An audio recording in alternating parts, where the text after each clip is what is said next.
Antoninus enjoyed good fortune throughout an unbroken reign of 23 years.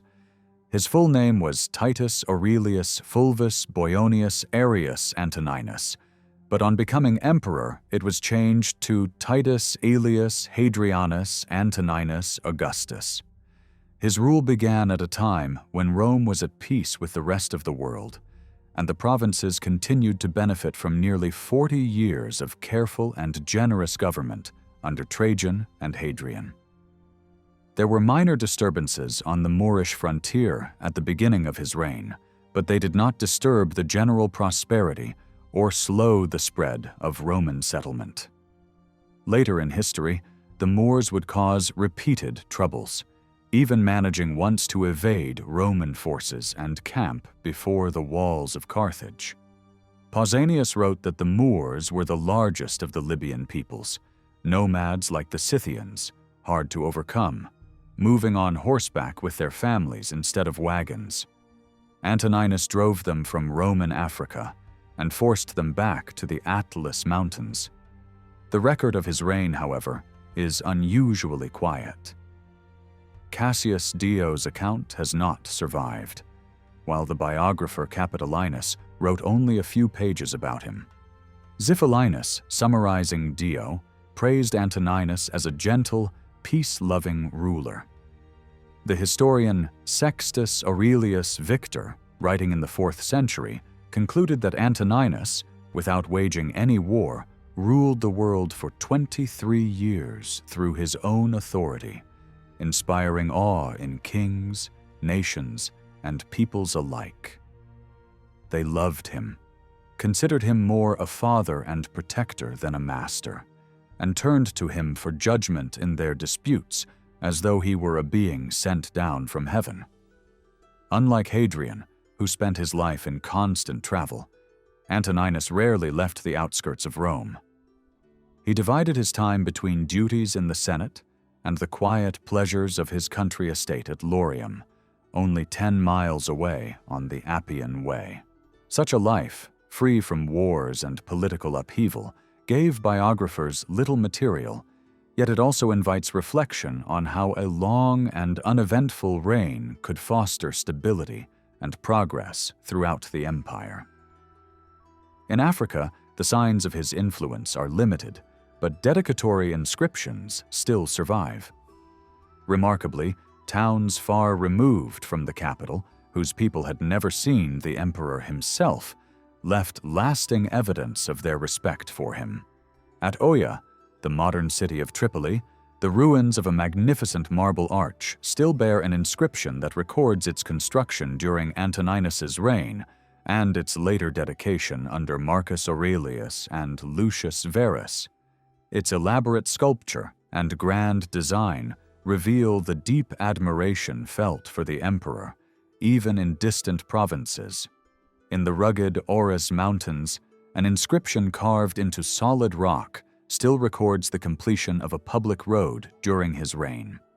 It states that the work was carried out by detachments of the 6th Legion Ferrata under the command of an imperial governor named Prestina Messallinus. This legion was not usually stationed in Africa, and its presence shows that Antoninus may have called upon it while the 3rd Legion Augusta was occupied defending the western frontiers against Moorish raids. Centuries later, when French General Saint Arnaud led troops through the same mountain pass, he believed his soldiers were the first to cross that wilderness. But carved into the stone above the track lay the undeniable proof of a Roman legion that had camped there more than 1,700 years earlier. A timeless reminder of Rome's enduring reach. Among the dedications to Antoninus, there is one worth special mention. An inscription on the Great Gateway leading to the main temples at Sufetula in the far south, today known as Spatla. This remote town played an important role in the making of Roman Africa, and centuries later became the scene of a great struggle between Christians and Muslims for dominance in the region. Its earliest history is obscure. Some travelers once believed its name came from the Sufets, the magistrates of towns dependent on Carthage. The modern name, Spatula, is an Arabic transformation of the original. From the itinerary of Antoninus, we learn that it was 25 miles from Sufes, later called Sbiba by the Arabs, a city of renown even before Roman times. In the 11th century, the writer El-Bekri described Sbiba as an ancient stone-built town with a college, several baths, surrounding gardens, and a saffron of the finest quality. Today, however, Sbiba is a wilderness, its soil overgrown with rough herbage.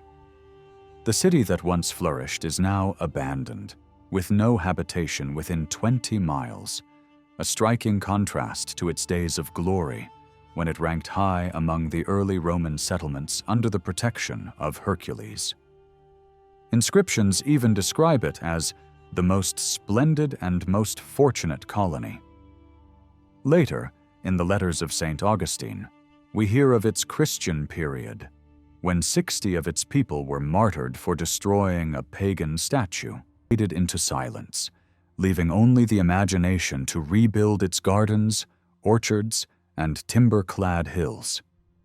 Sufetula, by contrast, still stands as one of the most fascinating places in ancient Byzantine.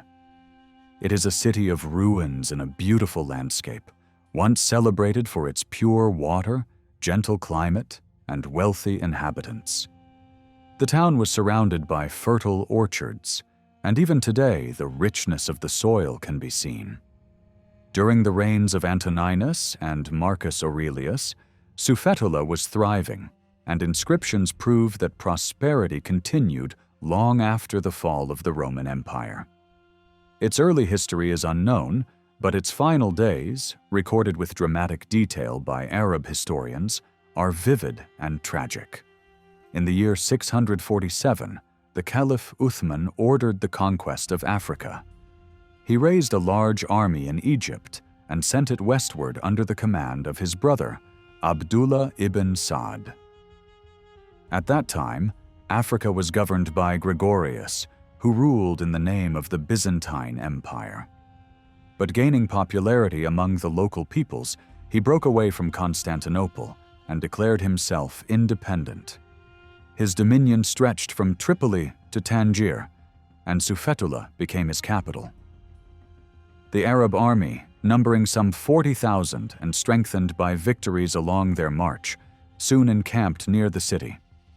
The two forces clashed in a fierce 2-day battle. In the midst of the fighting, the daughter of Gregorius, renowned for her beauty, fought at her father's side and promised her hand and a fortune of 100,000 dinars to any man who could slay Abdullah ibn Sa'd. The Arab leader responded by offering the same reward to whoever would strike down Gregorius. In the end, the Byzantines were utterly defeated. Gregorius was slain, and his daughter was given to the warrior who had killed him. Sufetula itself was besieged, captured, and destroyed. The plunder was immense. Chronicles tell us that every horseman in Uthman's army received 3,000 dinars, while every foot soldier received 1,000. With this calamity, the history of Sufetula effectively ended. One of the strongest fortresses of Christianity in Africa was gone, and with it, the final hope of Christian power in the region. Centuries of internal division, the rise of heresies, and the suffering endured during the Vandal invasions had weakened the Church, preparing the way for its fall to the Arabs. The historian Gibbon observed that the northern coast of Africa is unique in being the only land where the gospel, after flourishing for centuries, was completely extinguished. The arts once taught by Carthage and Rome disappeared into darkness. The works of Cyprian and Augustine ceased to be studied, and more than 500 churches were destroyed by Donatists, Vandals, and Moors. The number and zeal of the clergy dwindled, leaving a weakened flock to collapse under the power of the Arabian prophet. The completeness of this destruction is confirmed even earlier by Victor of Vita, who chronicled the Vandal invasion 2 centuries before the fall of Sufetula. He wrote that nearly 5,000 bishops, priests, deacons, and other clergy were seized and handed over to the Moors, who drove them into the desert. In this testimony, we see not only the fall of a single city, but the final extinction of a faith that had once dominated all of Roman Africa. To architects and historians, the ruins of Sufetula are among the most valuable monuments in Tunisia. Their scale, variety, and the relatively good condition of many structures place them alongside the great remains of Lambasis and Thamugas.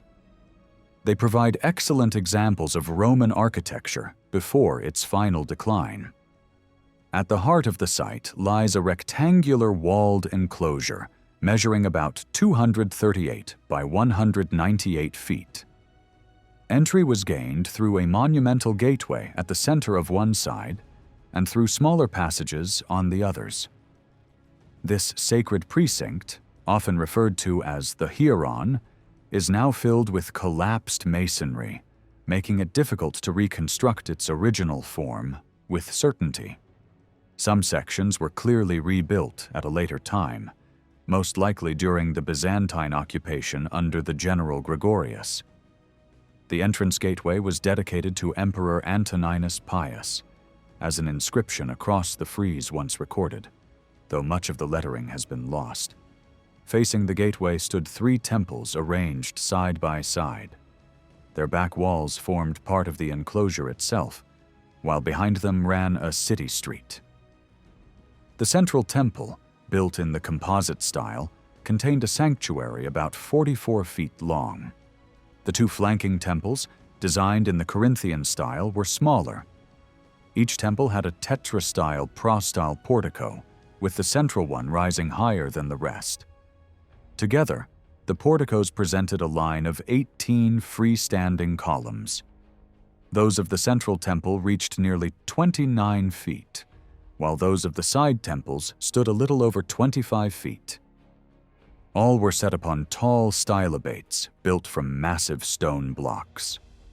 The walls of the central sanctuary were decorated with half columns, projecting strongly outward, while the side temples were ornamented with pilasters. Today, the porticos have all collapsed, leaving broken shafts, capitals, and fragments of cornices scattered in vast heaps. These remains, composed of monolithic shafts and richly carved stonework, suggest that at least the central temple was adorned with figure sculpture, though little survives to confirm this. The entire enclosure was paved with great flagstones, some more than 7 feet long. The entrance gateway itself was a grand structure of 3 arches, one large central arch flanked by 2 smaller ones, framed by engaged Corinthian columns. Behind it stretched a portico that connected with a colonnade running around the inside of the enclosure until it met the walls of the side temples. Shops were later built along one of the sides, but the overall design makes it clear that the temples and their enclosure belonged to the same period, likely during the reign of Antoninus. The practice of enclosing temples within defensive walls probably developed when sanctuaries were used as treasuries and as places of refuge, echoing the fortified citadels of earlier times. Similar arrangements could be found elsewhere in the ancient world. The Temple of Asclepius in Carthage stood within the citadel. The Parthenon rose within the Acropolis at Athens, and the great Temple of Jupiter once stood within the Roman capital. A comparable example exists at Baalbek, where the sacred enclosure resembles, on a larger scale, the one at Sufetula. Among the other ruins is a triumphal arch located toward the southern side of the city. Though not remarkable in its design, an inscription across the frieze reveals that it was dedicated to the emperors Maximian and Constantine, and was built around the year 305 or 306 to commemorate Constantine. The survival of Sufetula's monuments owes much to its isolation. Situated far from major settlements and with limited means of transport, its ruins escaped the fate of other cities where stone was plundered for later building. The site occupies a commanding position on elevated ground at the foot of a range of hills and beside a river of the same name. This river, fed by warm springs bubbling over the rocks, rushes in swirling eddies toward the plain before vanishing into the sands. In nearly all inscriptions from this reign, we find, for the first time, the title Pater Patriae, Father of the Fatherland, introduced alongside the more revered name of Pius. This phrase carried deep meaning. It was not only a mark of loyalty to the empire, but also a recognition of higher moral duty. It evoked reverence for the gods, devotion to the state, and a sense of responsibility toward every citizen. Though the direct signs of Antoninus Pius's work in Africa are not always clear, his memory as the pious father of his country lived on for many generations. It is said that no fewer than 8 later emperors, many unworthy of the name, claimed the title Antoninus.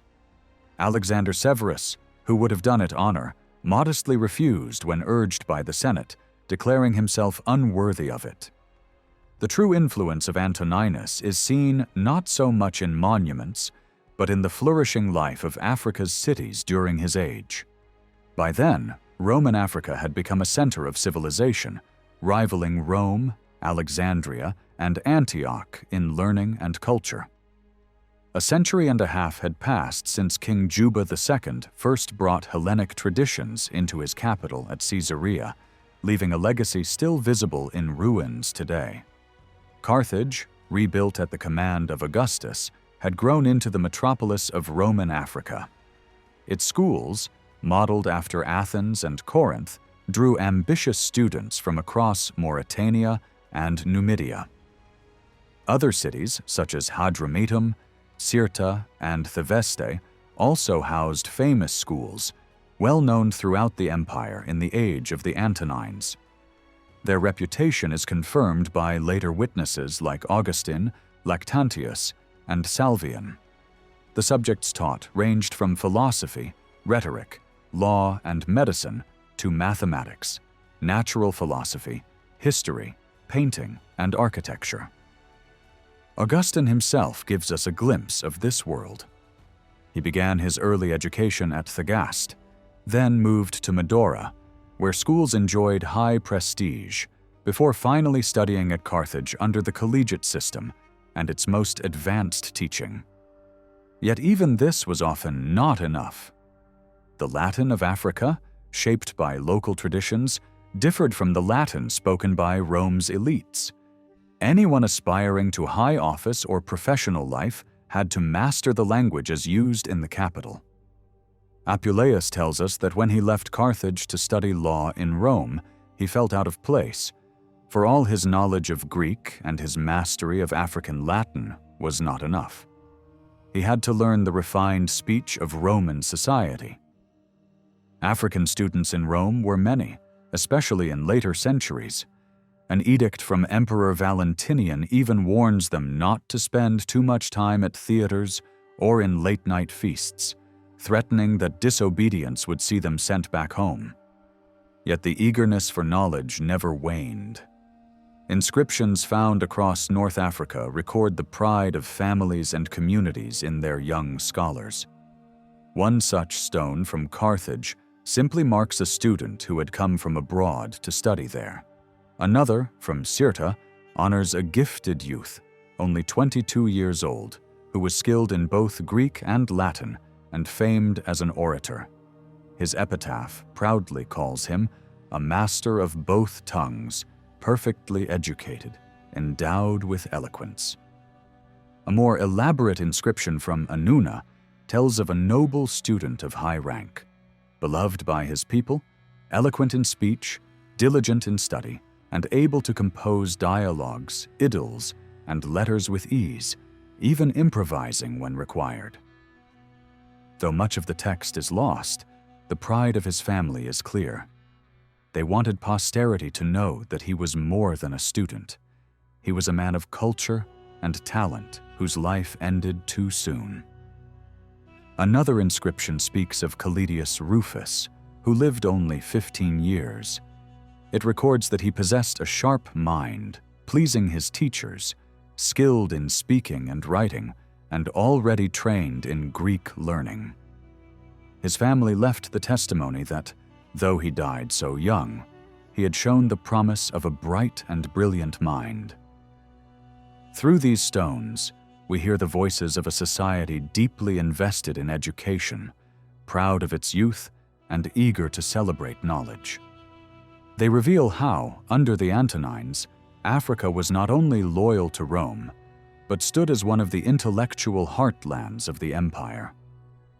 We come across a memorial written by the man himself, though the exact date of its inscription is not preserved.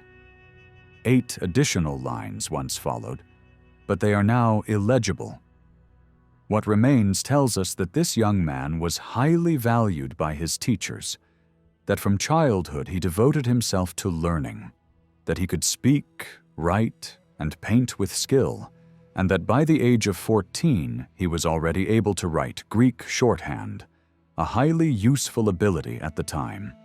It was not unusual in this part of the world for a man to compose his own epitaph, and self-praise was not seen as improper among the educated. Another example comes from Tirta, where a goldsmith carved a far more elaborate account of his own achievements. Carthage continued to hold its place as the great intellectual center of Africa until the destructive invasion of the Vandals. Its celebrated university, completed during the reign of Alexander Severus in the early 3rd century, trained men of distinction in literature, science, and the arts, and sent them forth into the wider civilized world. Oratory, in particular, was highly regarded in Carthage and other African cities. Juvenal, writing in the time of Trajan, even advised ambitious Italian teachers of rhetoric to sail across the sea if they wished to make their fortune. Yet it was not only rhetoric that was cultivated. All branches of higher learning were encouraged, and those who mastered them were honored by their fellow citizens. A striking example is found in the career of Apuleius, whose literary and philosophical contributions brought distinction to the University of Carthage. When it was decided to erect a statue in his honor, he replied with words that show the esteem in which Carthage was held. "The greatness of Carthage is such that even a philosopher may seek honor from it, for here every citizen is learned. Boys are taught all they know, adults display their knowledge, and the old teach it. Carthage, venerable mistress of our province, Carthage, the divine muse of Africa, Carthage, the guardian spirit of all who wear the toga." Apuleius himself was a fascinating figure. In his Metamorphoses, he makes himself the hero of the tale, and, with a touch of vanity, describes himself as a handsome youth. When questioned, he replied, "Is it not permitted for a philosopher to be graceful in appearance? Was not Zeno, as Plato tells us, admired for his beauty? Was not Pythagoras the most handsome man of his age?" He was born toward the end of Trajan's reign in the Numidian town of Medora, close to the frontier with the land of the Gaetulians. He called himself half Numidian, half Gaetulian, and proudly declared himself an African. Today, Medora is marked only by scattered ruins and uneven ground, but inscriptions reveal that it was once a flourishing Roman town with a large population. Temples dedicated to Saturn and other gods stood there, and many votive tablets honor priests and priestesses. Even in the late 4th century, under Emperor Theodosius, Medora was still known as a stronghold of paganism. St. Augustine himself remarked that pagan worship remained strong there in his time. Apuleius was fortunate in his upbringing. His father was wealthy and served as a chief magistrate in the town, which allowed the young man to pursue advanced studies at Carthage and later in Athens. After completing his education, he went on to Rome to study law and Latin, and then returned briefly to Carthage. But his restless spirit soon led him further, and while sailing toward Alexandria, he fell ill and landed at Oea, the modern city of Tripoli. There he stayed with a former fellow student and his widowed mother, Pudentilla, whose role in his life would prove decisive. Oea was one of the 3 cities that made up the Federation of Tripoli, along with Leptis Magna and Sabrata. This region prospered for centuries, but its fortunes changed suddenly in the 4th century when raiders from the south invaded its lands. Later, corrupt Roman officials and the Vandal invasion brought further ruin. Fortifications were destroyed, and citizens were left defenseless. Procopius tells us that Justinian rebuilt the walls of Leptis and Sabrata, and repopulated the area by encouraging the locals to adopt Christianity. Yet with the Muslim conquest, the long history of the Tripolitan Federation came to an end. More than 12 centuries later, modern Tripoli has risen on the ruins of ancient Oea, becoming a major commercial port on the Mediterranean and the capital of its region. After living for several months in the city of Oea, Apuleius gained the favor of a wealthy widow named Pudentilla, who had been captivated by the charm and intelligence of the young philosopher. Their marriage was celebrated outside the city, perhaps to avoid paying the heavy ceremonial fee expected when wealthy citizens wed. This expense was well known to Pudentilla, for when her eldest son came of age, she had already presented 50,000 sesterces to the town as a public gift. Despite the difference in age between bride and groom, her family approved of the union. Yet the joy soon turned to bitterness when the heirs realized that Apuleius now had influence over his wife's fortune, and that she had transferred much of her property to him. Apuleius was admired by many in his adopted city. Yet he also had bitter enemies. His quick wit, his brilliance as a speaker, and his reputation as a scholar and orator had won him many admirers, especially among the followers of Plato. But his fascination with occult studies and hidden mysteries led others to suspicion. His opponents accused him of practicing sorcery to win the love of Pudentilla, and a formal indictment was drawn up with 7 charges. First, it was claimed that Apuleius bought rare fish, cut them up in his workshop, and brewed a potion to bewitch a woman, with a slave named Themison called as a witness.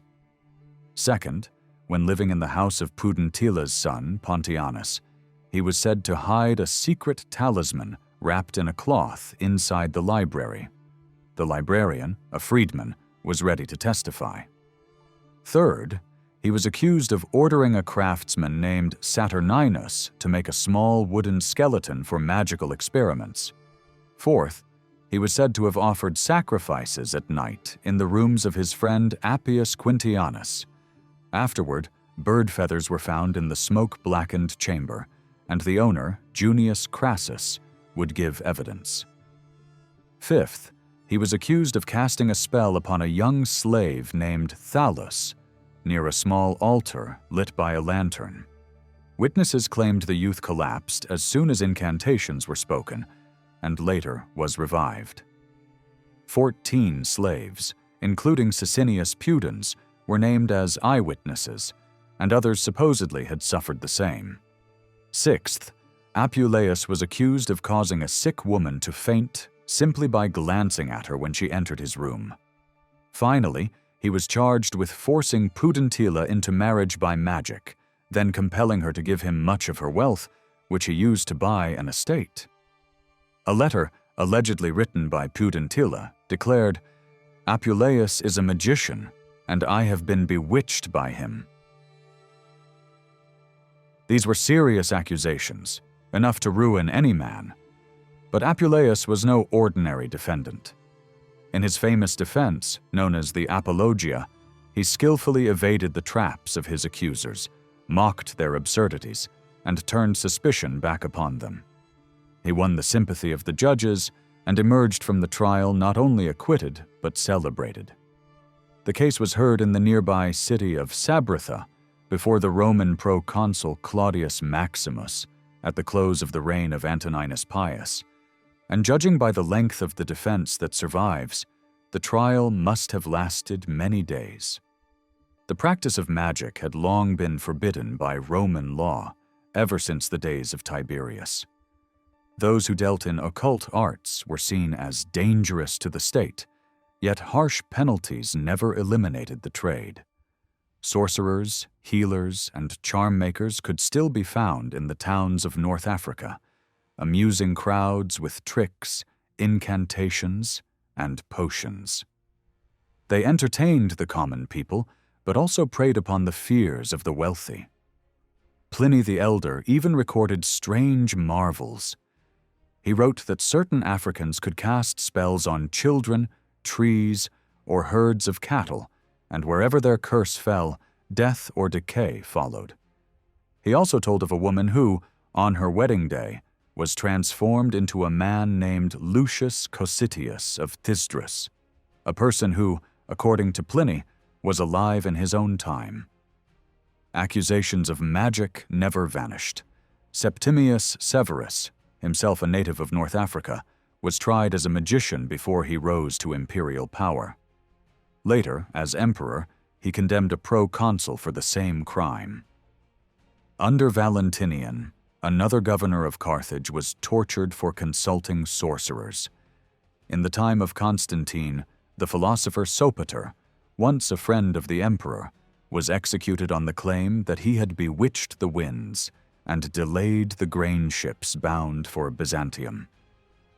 There is no doubt that Apuleius was not only a passionate believer in occult sciences, but also practiced magic during his student years, not for wealth or personal gain, but for the pursuit of knowledge.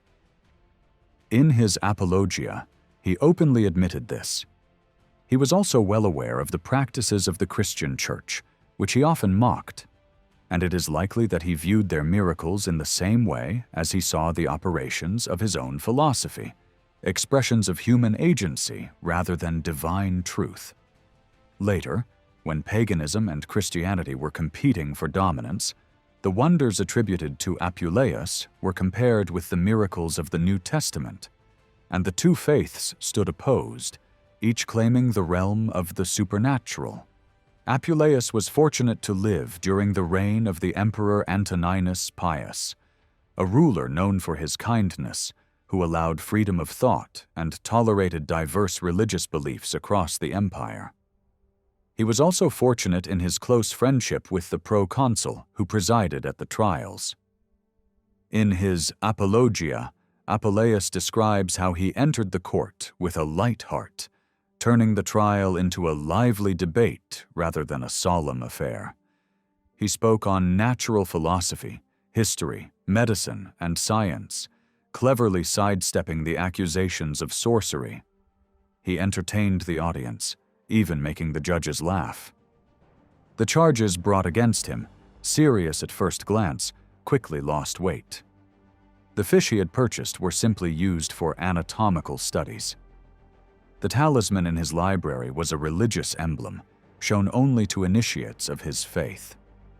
The skeleton mentioned in the charges was nothing sinister, but a finely crafted statuette of Mercury made by Cornelius Saturninus, which Apuleius proudly displayed in court. Allegations of secret sacrifices at night relied on the word of a drunken man bribed to bear false testimony. The case of Thales and his wife, who supposedly lost speech in Apuleius's presence, was easily explained. They were epileptics, not victims of magic. The most striking accusation was that he had bewitched his wife, Pudentia. To this Apuleius replied with wit, "Call it witchcraft if you like, but what are the facts?"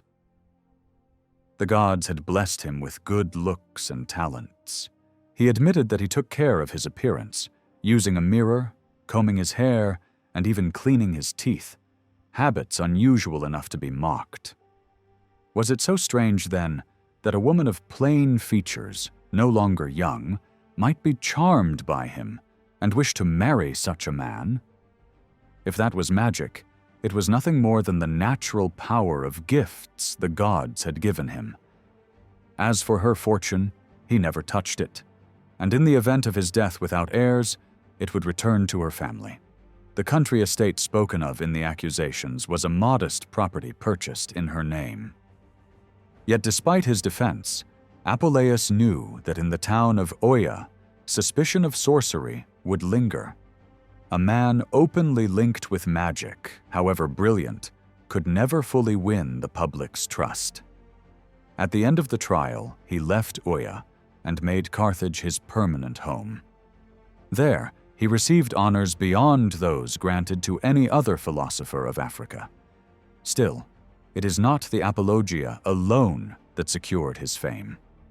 His name as both scholar and storyteller is forever tied to his celebrated romance, The Metamorphoses, also known as The Golden Ass.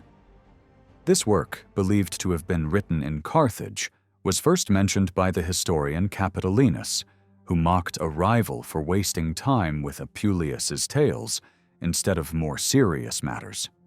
The story itself, of Greek origin, is a collection of fables in the Milesian tradition, humorous, extravagant, and often daring, qualities that made them popular with Roman audiences. The hero, Lucius, reflects Apuleius himself, a seeker of magic and hidden knowledge. One day he saw a sorceress transform herself into a bird using a mysterious ointment. Eager to try it, Lucius took the wrong mixture and was turned into an ass, though his human mind remained intact. The goddess responsible for this spell told him that eating roses would restore his human form. Thus began his long adventures, full of trials and humiliations, which read like a satirical portrait of society in 2nd century Africa. At last, his suffering ended when the goddess Isis appeared to him in Corinth and promised deliverance. The next day, during a grand procession, a priest carried a garland of roses. Lucius seized the chance, ate the flowers, and was restored to his true form.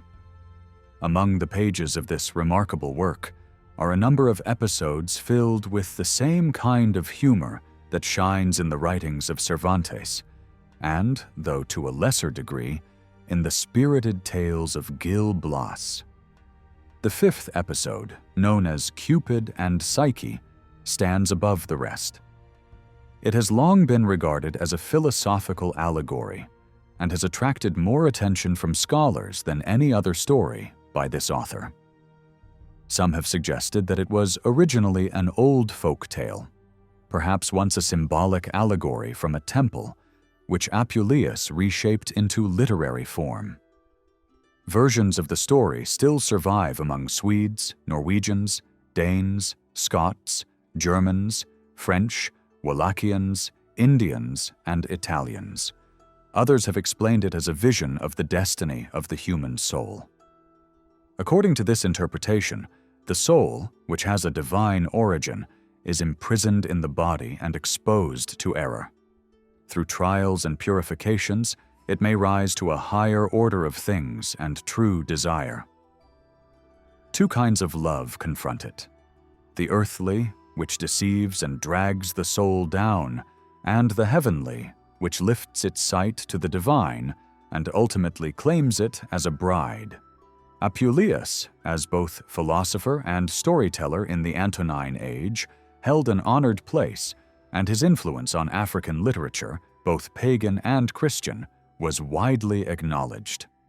Tertullian of Carthage, one of the most prominent Christian authors of the 2nd century, reflected the style of Apuleius in his own works. Later, Augustine himself, though he fought against Apuleius's doctrines as those of a magician, admitted that Apuleius was the most popular African writer.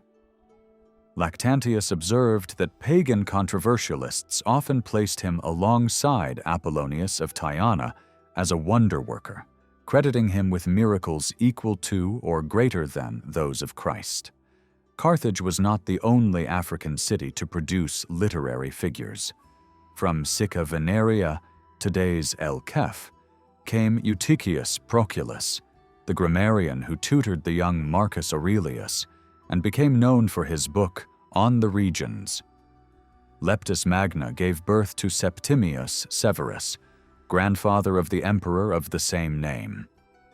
His eloquence was so remarkable that the poet Statius marveled that such a gifted speaker could emerge from a distant town near the Sirte.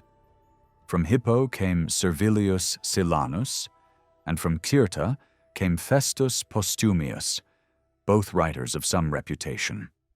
Carthage also produced the renowned grammarian Sulpicius Apollinaris, whose school drew students from across the empire. Among his most famous pupils were Aulus Gellius, Celsinus, and Pertinax.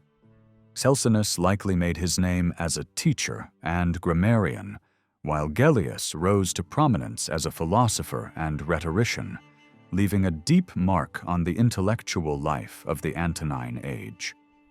An inscription found at Churchill suggests he was African by birth.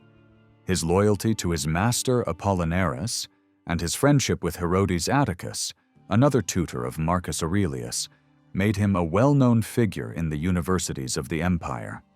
His Attic Nights, a collection of daily notes on literature, philosophy, and history, became widely popular and a source for later authors. Both Lactantius and Augustine acknowledged their debt to him, with Augustine calling him a man of elegant speech and refined learning. Of Apollinaris's pupils, Publius Helvius Pertinax achieved the greatest distinction. Beginning life as the son of a charcoal seller, he rose step by step through the army and civil service. After serving as proconsul of Africa, he was chosen emperor upon the death of Commodus. Though he reigned for only 87 days, his rule was marked by honesty and wisdom. His efforts to correct the corruption of the Praetorian Guard cost him his life, as the soldiers revolted and murdered him. It was perhaps fortunate that his old teacher Apollinaris did not live to see this violent end. Another African of note was Publius Annaeus Florus. Though his exact birthplace is uncertain, his frequent references to Africa suggest that he was a native of the provinces. His fame rested on his epitome of Roman history, which has been described less as a history than as a panegyric to Rome. While studying in Rome under Domitian, Florus competed for a prize in literature and was judged worthy of the first place, but the emperor denied him the honor, unwilling to let a provincial surpass citizens of Rome. Bitterly disappointed, Florus abandoned the city and wandered restlessly for years, eventually settling in Tarraco, in Spain. There he established a reputation as a rhetorician and won the favor of the Emperor Hadrian. When we look at the representatives of African literature in the 2nd century, two names stand out above the rest: Apuleius of Medora and Marcus Cornelius Fronto of Cirta, the capital of Numidia. According to Dio Cassius, Fronto gained renown as an orator during the reign of Hadrian, and, by the end of that reign, was regarded as the leading advocate and pleader of his time.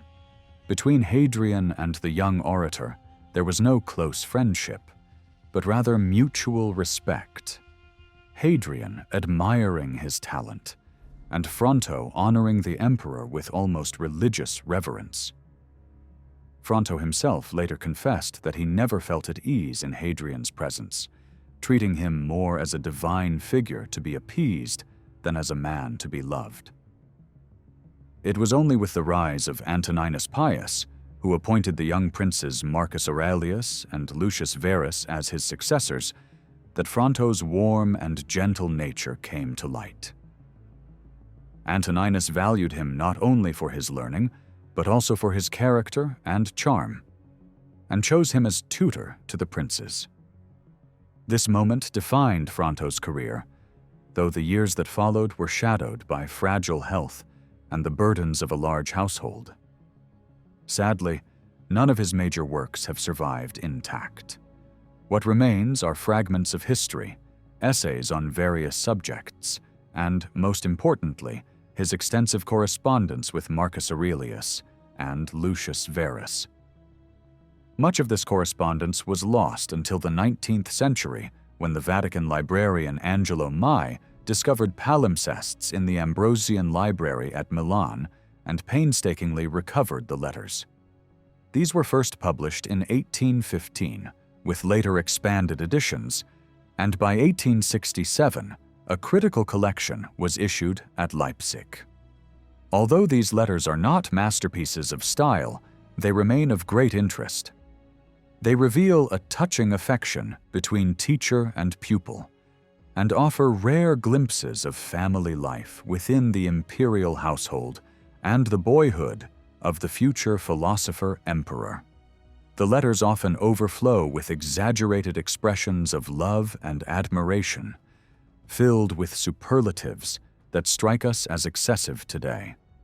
But in the 2nd century, such language was common. Inscriptions and dedications of the age abound with titles like Most Splendid, Most Beloved, or Most Faithful, applied to cities, family members, or honored citizens. Against this background, it is easier to understand Marcus Aurelius writing to his teacher. Farewell, most eloquent, most learned, most dear, most sweet, most preferred master, most desired friend. In another letter he says, Farewell, my dearest master. My mother greets you. I am so tired I can scarcely keep myself alive. The letters show Marcus as a youth balancing duty, study, and affection. After a hunt with the emperor, he writes that he returned home exhausted, read speeches of Cato, caught a cold from walking in sandals, and planned to anoint his head with oil before sleep. To Fronto he adds, Farewell, my dearest and sweetest master, whom I love better than Rome itself. On another day, after attending a sacrifice with the emperor, Marcus tells of eating only a piece of bread, while others feasted on beans and fish, of working in the vineyard for amusement, of light study, and of sitting with his mother chatting about Fronto. We argued, he wrote, about who loved you more. Then the dinner bell rang, and now, before I lie down and snore, I must send this account of my day to my dear master, whom I could not love more than I already do. Fronto's affection extended equally to Lucius Verus. In one letter, when the young prince returned victorious from war against the Parthians, the aging and ill tutor wrote, Although illness has long wearied me of life, I do not think I have lived in vain, nor will I continue unwillingly, since I have seen you return with such glory won by your courage. Later, when Marcus Aurelius himself became emperor, he received from his old teacher warm congratulations, to which he replied, Because I know how. Sincere your affection is for me, my dearest Fronto. I am certain that this day, on which the gods have placed me upon the throne, is truly celebrated by you above all others. Fortune favored Fronto in every respect except his health and family concerns. Antoninus Pius elevated him to the consulship, and later offered him the proconsulship of Asia, one of the most prestigious governorships in the empire. Yet Fronto declined, disappointed that he was not appointed to govern Africa, his homeland, and citing poor health as his reason. Nevertheless, among Africans, he remained highly respected for his reputation, his talents, and his social standing. He was made patron of Cirta, his native city, as well as of the town of Calama, modern Guelma, situated on the road between Hippo and Cirta. Carthage, too, called upon him to compose a speech of thanks to the emperor for favors granted to their city. Though no inscriptions at Cirta bear his name, we still possess a letter he wrote to the magistrates of the city, expressing gratitude for their support. And on a wall in Kalama, built into the stonework of a house, the official record can still be read naming Marcus Cornelius Fronto as patron of the town when it was still a municipium. Later, when Kalama rose to the status of a colony, it proudly called itself the most splendid colony of the Calamenses. In the later period of the Roman Empire, the area around Kalama saw the growth of towns and villages that became densely populated. Although these places never held political power, they showed how successful Roman colonization was in the interior of the country by the end of the 2nd century. The remains at Kalama and the nearby town of Tiblis, now Anuna, are not remarkable for their artistry, nor do they represent the highest form of Roman culture. Instead, they speak of prosperity and a settled life. Both towns covered large areas, and many dedicatory and votive inscriptions have been found, showing how active the communities once were. The setting itself must have been attractive, with a healthy climate, fertile soil, wooded hills, and beautiful scenery. The presence of the thermal springs of Tiblis, famous for their healing powers against rheumatism and skin diseases, also encouraged settlement. These waters, rich in minerals, bubble up from the rocks in a wooded valley. They tumble into cascades and leave behind hardened deposits that look like white marble. Their temperature remains constant at around 203 degrees Fahrenheit, a point above the normal boiling temperature of water when measured against sea level. Over centuries, the mineral deposits built up cones nearly 40 feet high, and in places where the water forced its way through cracks, it created striking little islands of green vegetation encircled by a ring of white stone. Some of the Roman baths carved into the rock are still in use today, while others lie buried under deposits that have accumulated for at least 1,500 years. Later, the Arabs called these waters Hammam Meskutin, the accursed baths, and explained the phenomenon with a legend. According to their tale, a powerful Arab man wished to marry his own sister against the law of Islam and against the pleas of his tribe's elders, whom he killed. At the wedding, nature itself revolted. Fire burst from the earth, water rushed from its bed, thunder shook the sky, and when calm returned, the couple and their guests were all turned to stone. The strange white cones of the springs were said to be their petrified remains. Many other towns shared in the long peace of Roman rule, but their history has vanished. They grew under Roman order, reached a degree of wealth in agriculture and trade, and after the empire collapsed, they slowly fell into decline until they disappeared. One such place was Verecunda, now Marcuna, about 2 miles from Lambessa. It may once have been a suburb of the city. An inscription discovered in the Old Forum describes a water supply project carried out during the reign of Antoninus. It records that thanks to the generosity of the emperor, water was brought to the people of Verecunda, and that the dedication was made by the governor of the province at the expense of the local council. Such inscriptions are the main source that allows us to trace the prosperity of these towns, the health of their climate, and the satisfaction of their citizens. At Kalama and Tbilisi, both middle-class towns, the phrase "in the happiest of times" appears again and again in inscriptions dating from the reigns of Valentinian, Valens, Theodosius the Great, and Theodosius the Younger, stretching between the years 363 and 450. At Kalama, 2 inscriptions refer to the building and decoration of the theater, whose remains can still be seen near the modern town of Guelma. One of these inscriptions commemorates a wealthy woman, Ania Elia Restituta, who paid out of her own funds to embellish the theater. In gratitude, the city council voted to erect 5 statues in her honor. Another inscription tells us that in the time of Valentinian and Valens, the town's failing water supply was restored to abundance. A further record from the reign of Honorius and Theodosius the Younger describes how the city, which had fallen into filth and neglect, was restored and made beautiful again thanks to the efforts and private funds of a man named Valentinus, who managed the local revenues. Such glimpses reveal the everyday life of provincial Roman towns: waterworks, theaters, public donations, and civic pride.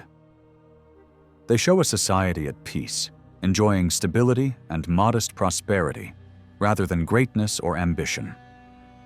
The emperors of this period were often praised as rulers of happy times. Among them was Antoninus Pius, whose reign was marked by peace. His political creed was simple: to defend the empire without needless conquest, and to preserve life whenever possible. He is remembered as saying, "I would rather save the life of one citizen than kill 1,000 enemies." When death came to him, he gave his last watchword to the guard outside his chamber. With his final breath, he whispered the word calmness. In that way, he departed the world, just as he had lived, serene, even-tempered, and beloved by his people. The harmony within the imperial household was sometimes tested by the behavior of Empress Ania Gallia Faustina, remembered as Faustina the Elder, to distinguish her from her daughter, the wife of Marcus Aurelius.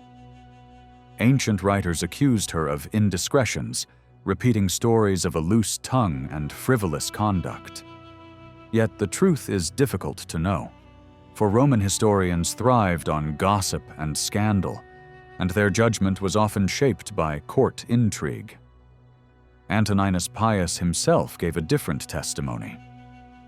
"I would rather live with her on the barren island of Gyarus," he declared, "than without her in the palace of the Caesars." To him, her worth was beyond question.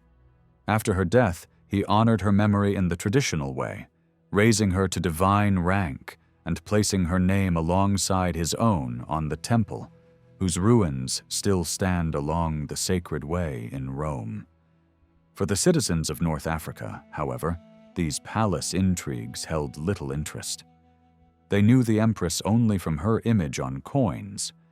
What mattered to them was not the daily life of Rome's elite, but the rhythm of their own communities. In fact, the long reign of Antoninus Pius, uneventful compared to the campaigns of Trajan or the restless travels of Hadrian, left its imprint most clearly in private rather than public monuments. Across the provinces, stone and marble slabs record simple testimonies of family love, loyalty, and respect. These epitaphs, terse yet powerful, often express emotions in a way unmatched by modern languages. One such example comes from the necropolis at Cirta, where Geminiia Ingenua was buried after reaching the remarkable age of 81. Her family remembered her as a devoted mother and a kind friend, always ready to help anyone in need. The inscription ends with words of moving simplicity. She made no one sad. At Caesarea, the virtues of a good wife were praised in another epitaph that read, "With her, life was joyful, her conduct devout, her frugality honorable, her loyalty and discipline exemplary." At Tebessa, a husband and wife left behind a touching dialogue etched in stone, prepared during their lifetime and completed when death came. Ardalius spoke, "Chaste, good, faithful, such rare gifts from a wife. Fortunate am I." To which his wife, Fortunata, responded, Worthy of my name, I lived happily with you, dear husband, and with the children and grandchildren while you still lived. In Numidia, at the town once called Sigus, a husband expressed his grief in brief but heartfelt words. A wife with one soul, one counsel, always shared with me. At Medora, another woman was remembered as a most rare spouse, full of devotion, innocence, dignity, fruitful and beloved. And far to the south, at Capsa, where Roman towns stood like islands amid desert sands, the epitaph of Domitia Caesia preserves the image of a woman of many virtues, most modest, of rare frugality, and a most gentle wife. She lived 68 years. Her son, Julius Sentianus, took care to ensure the stone would keep her memory alive. Such inscriptions remind us that beyond the politics of emperors and the rumors of court life, it was the love within families, the virtues of ordinary men and women, and the bonds of daily life that endured. Carved in stone across North Africa, these voices from the past still speak of kindness, loyalty, and affection, echoing through the centuries long after the empire itself was gone. The constant repetition of glowing epithets on Roman tombstones can seem excessive to us today, almost monotonous to modern ears. Yet we must remember that these ancient citizens had no other way to give voice to their grief when a loved one passed away. Their only public outlet was the stone inscription, and the careful choice of words was meant not only to honor the dead, but also to remind the spirits of the departed, the die manes, of the good deeds done in life. Many of these memorials stretch on for 20 lines or more, written in the hope that memory itself might grant immortality. One simple yet striking example recalls a woman named Amymone. Her epitaph tells us that she was skilled at the spinning wheel, and, even more remarkably, that she was known for staying at home and caring for her household. The inscription reads, "Here lies Amymone, the best and most beautiful, a devoted spinner of wool, pious, modest, frugal, chaste, and one who kept her home." In these few words, we see the values her family cherished most: industry, loyalty, and the quiet dignity of domestic life. Nor were women alone in being praised. The private virtues of fathers and sons were also recorded in this language of superlatives. One citizen of Lampsacus was remembered simply as a man overflowing with every virtue. Another, from Amsidara, was called a man useful to the community and to all people, sought after by the nation and honored by the greatest of the people.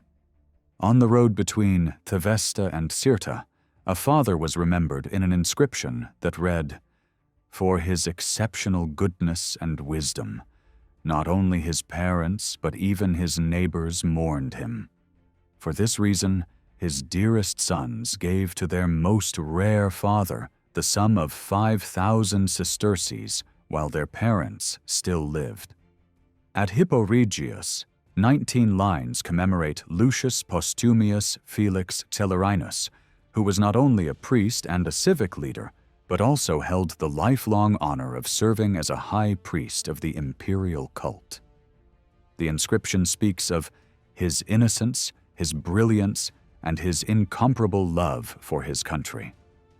Such words reveal the deep pride felt by provincial cities in men who served both their community and the empire. Perhaps the most touching of all is a compact inscription found at Tiaret in modern Algeria, on the site of an old Roman station. It addresses the traveler who passes by the tomb.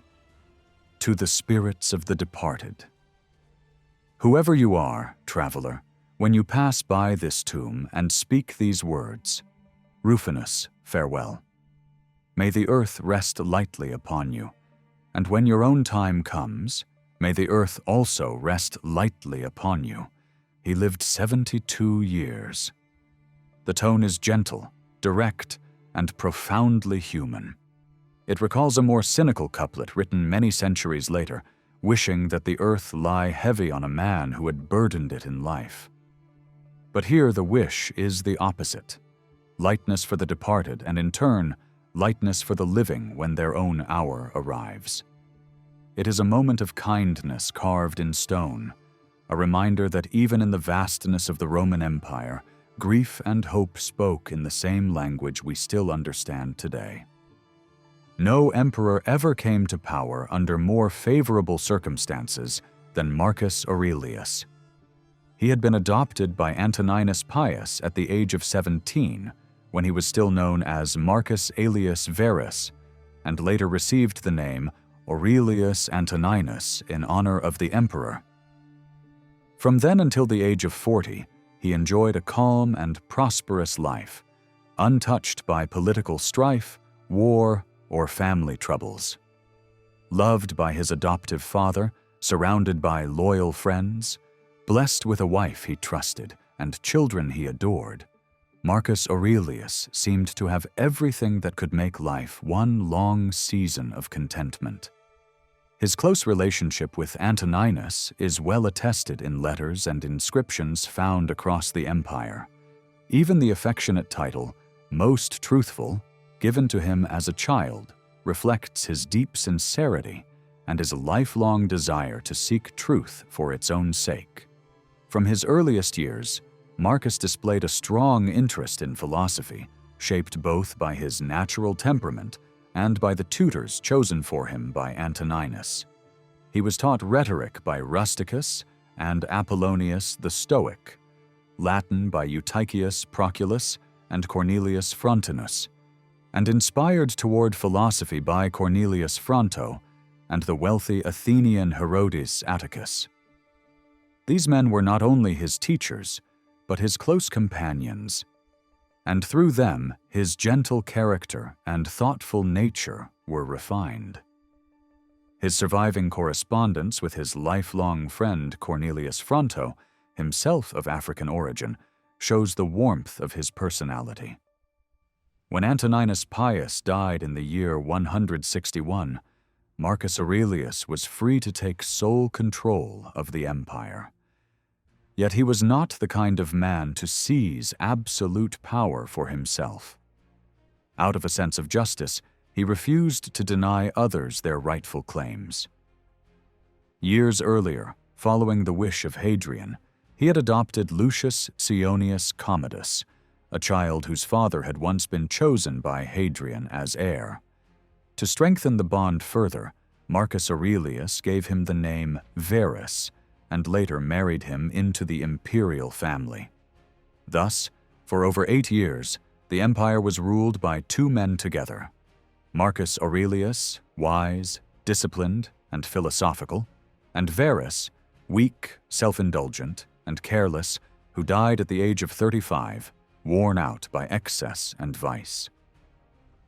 The memory of Lucius Verus would likely have faded into obscurity, if not for the inscriptions that record his title as joint emperor. One of the most striking is the Great Triumphal Arch at Tripoli in North Africa, dedicated around the year 163 after a campaign in Armenia. The inscription, still visible today, honors both emperors. To the Emperor Caesar Aurelius Antoninus Augustus, father of the nation, and to the Emperor Caesar Lucius Aurelius Verus, victorious in Armenia, Augustus, dedicated by Servius Sulpicius Kephrituus, proconsul, together with Vetidius Marcellus, his legate, and completed by Calpurnius Celsus, curator of public works. A traveler who saw the arch more than 2 centuries ago described it with wonder. It was a quadrifront arch with 4 gates, crowned by a triumphal car drawn by sphinxes, decorated with sculpted heads and Latin inscriptions. The marble blocks, some over 4 feet thick, were fitted together without mortar, held in place by iron clamps, and the vaulting still bore rich sculpture in high relief. Despite these honors, it is doubtful that Verus himself played any real part in the victories. He preferred the pleasures of Antioch and the luxuries of the groves of Daphne to the discipline of war. The real credit belonged to generals like Avidius Cassius, Statius Priscus, and Pontius Laelianus. Yet Verus was awarded a triumph in Rome, and Marcus Aurelius, with his usual honesty, declined to share the honor, insisting he had not earned it. The Tripoli inscription is significant because it shows Marcus Aurelius recognized as Augustus and father of the nation, while Verus was styled Augustus and victorious in Armenia. The phrase, "built of solid marble," hints at the magnificence of the monument, which had been begun under Antoninus Pius as a lasting memorial of his peaceful reign. Later, Marcus Aurelius himself took the titles of conqueror of Armenia and of Germany, but only after the death of Verus.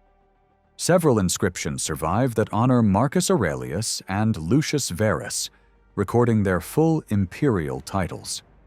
One from the town of Verecunda describes Marcus Aurelius as Emperor Caesar, Marcus Aurelius Antoninus Augustus, Supreme Pontiff, holding tribunician power for the 18th time, consul for the 3rd time, father of the country, and hailed as imperator twice. It also names Lucius Verus as Emperor Caesar, Lucius Aurelius Verus Augustus, honored as victor in Armenia, imperator twice, with tribunician power for the 3rd time, and consul for the 2nd time. The dedication states that the community of Verecunda, by decree of the local council and with public funds, set up this monument. Another inscription, partly worn but still legible, appears on the attic of a triumphal arch at the same site. It honors Marcus Aurelius Antoninus Augustus, titled Armeniacus, Parthicus, Germanicus Maximus, Supreme Pontiff, and holder of tribunician power for the 26th time. He is further styled imperator for the 6th time, consul for the 3rd, and proconsul. The text also traces his lineage, describing him as brother of the deified Lucius Verus Parthicus Maximus, son of the deified Antoninus Pius, grandson of the deified Hadrian, great-grandson of the deified Trajan Parthicus, and descendant of the deified Nerva.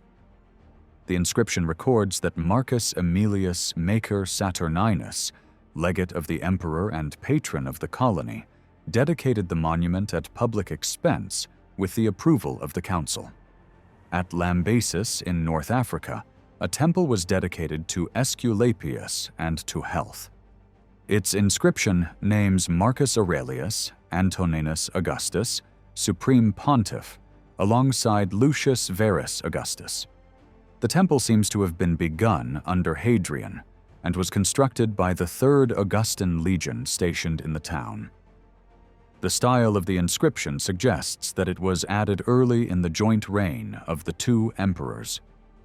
Although much of the temple has since collapsed, in the mid-19th century, its portico with 4 Doric columns was still standing.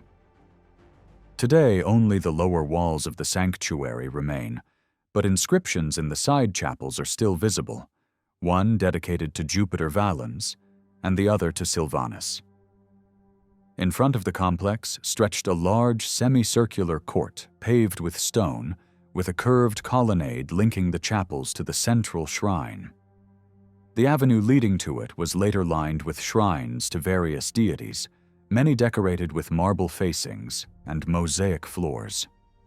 One mosaic bore the inscription, "Enter good, leave better," though this slab has since been lost. Excavations revealed statues of Aesculapius and his daughter Hygeia, along with indications that the sanctuary also functioned as a healing center. Worshippers seeking cures were expected to sleep within the temple so that divine remedies could be revealed to them in dreams. At Lambasis, special accommodations with baths and heated rooms were arranged for visitors, perhaps forming part of a larger thermal establishment. With the eventual decline of paganism, such facilities may have been frequented more for leisure than devotion. Another inscription from El Gara in Mauritania.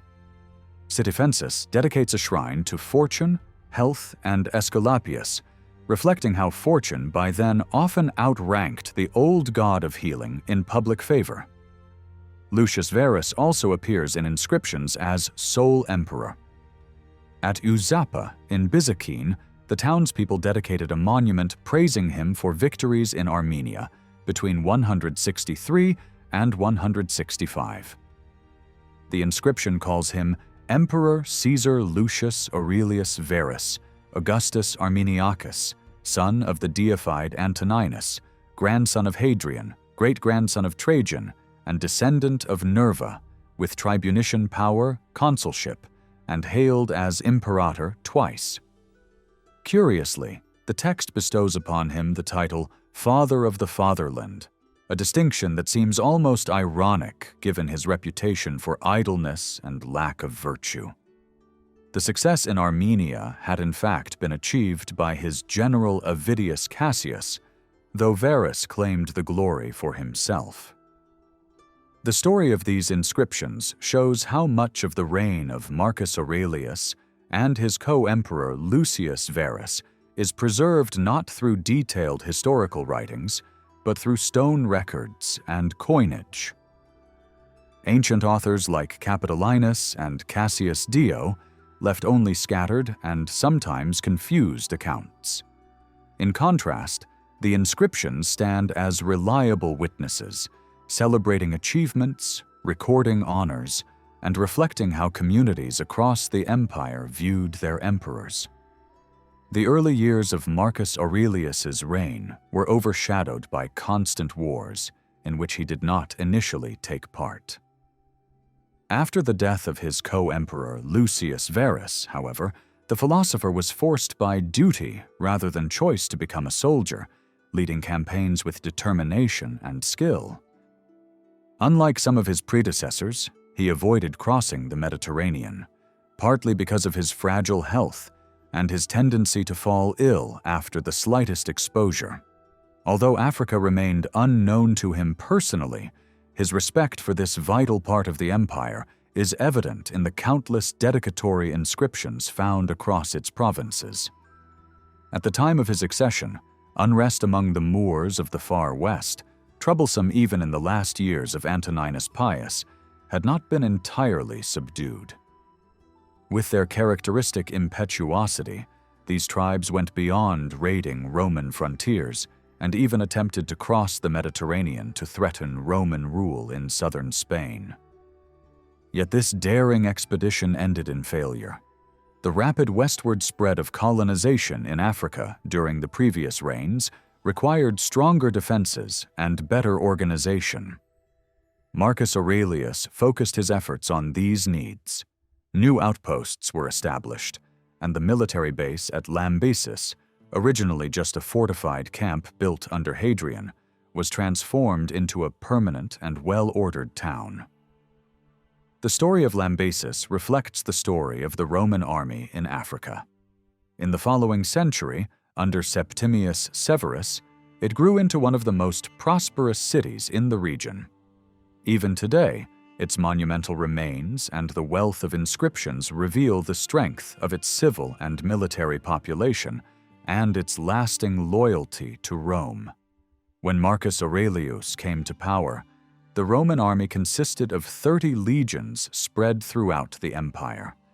In earlier times, during the reign of Augustus, the legion stationed in Africa had been under the authority of the provincial governor. But under Caligula, suspicion of the governor Marcus Silanus led to a change. The legion was placed under the command of an imperial officer sent directly from Rome.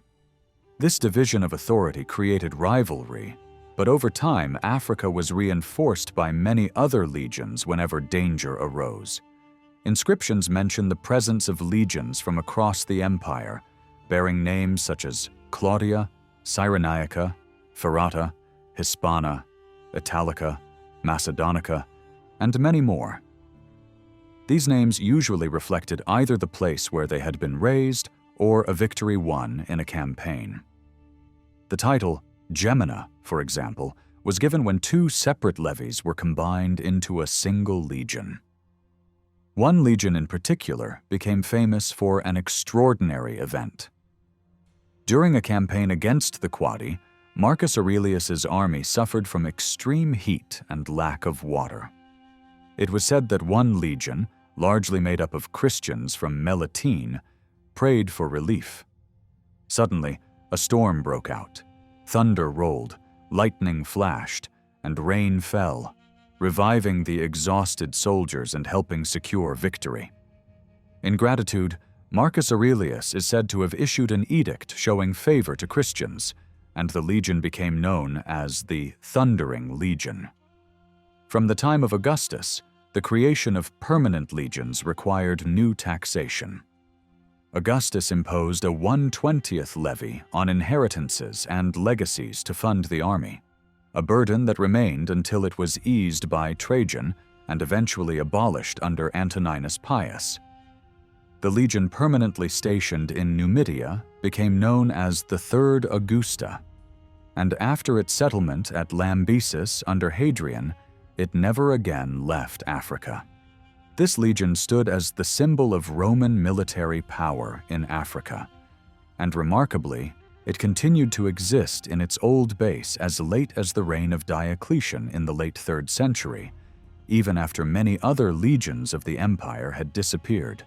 The loyalty of the Numidian legion was broken only for a short time during the conflict for the throne between Gordian and his ruthless rival, Maximinus. When Gordian finally gained power, he punished the legion for siding with Maximinus by disbanding it.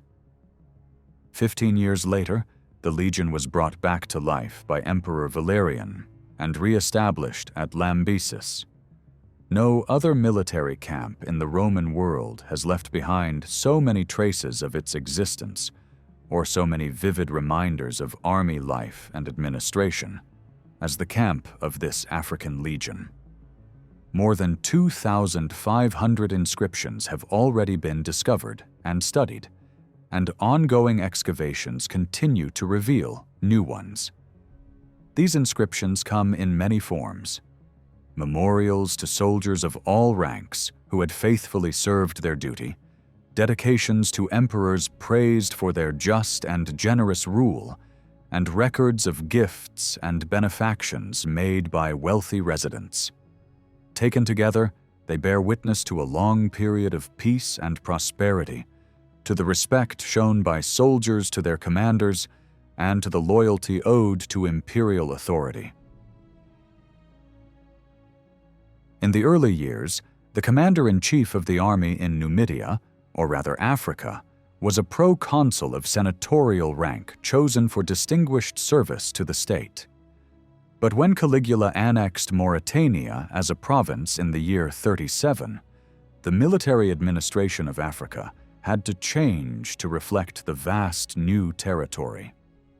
Supreme military authority then passed to the emperor's chosen legate, known as the imperial legate with praetorian power, who still remained in some matters subject to the proconsul. By the late 2nd century, after the legion had been firmly settled at Lambesis, the authority of this legate was limited only to the military province of Numidia. His official title became Imperial Legate of the Province of Africa, Diocese of Numidia. By the middle of the 3rd century, the title shifted once again, now recorded simply as Proconsul of the Province of Numidia, as confirmed by inscriptions found at Timgad and Lambesis. The Roman camp, or castrum, played a vital role in the conquest of Africa. Its smaller version, the castellum, was used as fortified outposts. The great camp at Lambesis was built in strict adherence to the traditional rules of Roman military planning. Polybius, the Greek historian who personally witnessed the fall of Carthage, describes the Roman camp as a perfect square, about 2,200 feet on each side, designed to house 2 legions. By the 3rd century, however, military engineer Hyginus recorded a different plan: an oblong form, 2,320 feet by 1,620 feet. The castrum at Lambaesis was slightly smaller, about 1,670 by 1,330 feet, but followed the same principles. Its walls were thick and rounded at the corners, strengthened by towers, though built without a ditch. In earlier times, parts of the wall stood to a considerable height, though these have long since collapsed. Each camp followed a precise layout. A gateway stood at the center of each wall, connected by wide roads that crossed the camp from gate to gate. The main gate was called the Praetorian Gate. Opposite it was the Decuman Gate, and the side entrances were the right and left gates. At the crossroads of these avenues lay a broad, open space, the headquarters of the legion, known as the Praetorium. In permanent bases like Lambaesis, this building was substantial, with fine architectural details. Facing the main entrance was another great open area, the Principia, which served as the parade ground where the commanding officer addressed his troops. It also held temporary quarters for the general and his staff. At the heart of this space stood an altar, a symbol of the legion's loyalty and devotion to Rome. Every part of the camp was arranged with military precision, so that one Roman castrum was almost identical to another, no matter where in the empire it was built. The African fortress at Lambaesis remains one of the best preserved examples of this disciplined Roman order, a lasting monument to the power and presence of the legions in North Africa. The castellum was a fortified outpost, built to defend mountain passes or to protect the communication lines with towns and villages in the interior. These castella were usually rectangular enclosures with gates similar to those of a military camp. The largest example found in North Africa is at El Kesbat, measuring about 780 feet by 460 feet. Another stands at Tamasida, 300 feet by 184 feet, while that at Ksar Riedlan is smaller, only 100 feet by 81 feet. These strongholds served many purposes. They housed small groups of soldiers, stored supplies, and in times of unrest provided refuge for colonists and their families. Almost all of the castella discovered in the region contain evidence of wells dug within the walls, a clear sign of the foresight of Roman commanders in securing water for their garrisons. Between these forts stood smaller watchtowers, used for signaling. When danger was near, a fire was lit on the summit, its flame visible by night and its smoke by day. In some places, wooden beams were raised or lowered according to a set pattern, forming an early kind of aerial signal system that was likely as effective in its time as wireless telegraphy is in ours. Another form of defense common in Roman Africa was the fortified farm. Remains of these buildings still exist, as do larger ones connected with the great estates known as saltus. One inscription, found at a farm near Sétif, shows that the settlers themselves built a defensive wall and dedicated it to the goddess Diana in the year 234, during the reign of Alexander Severus. It records that the colonists constructed the walls of their castellum for their own protection.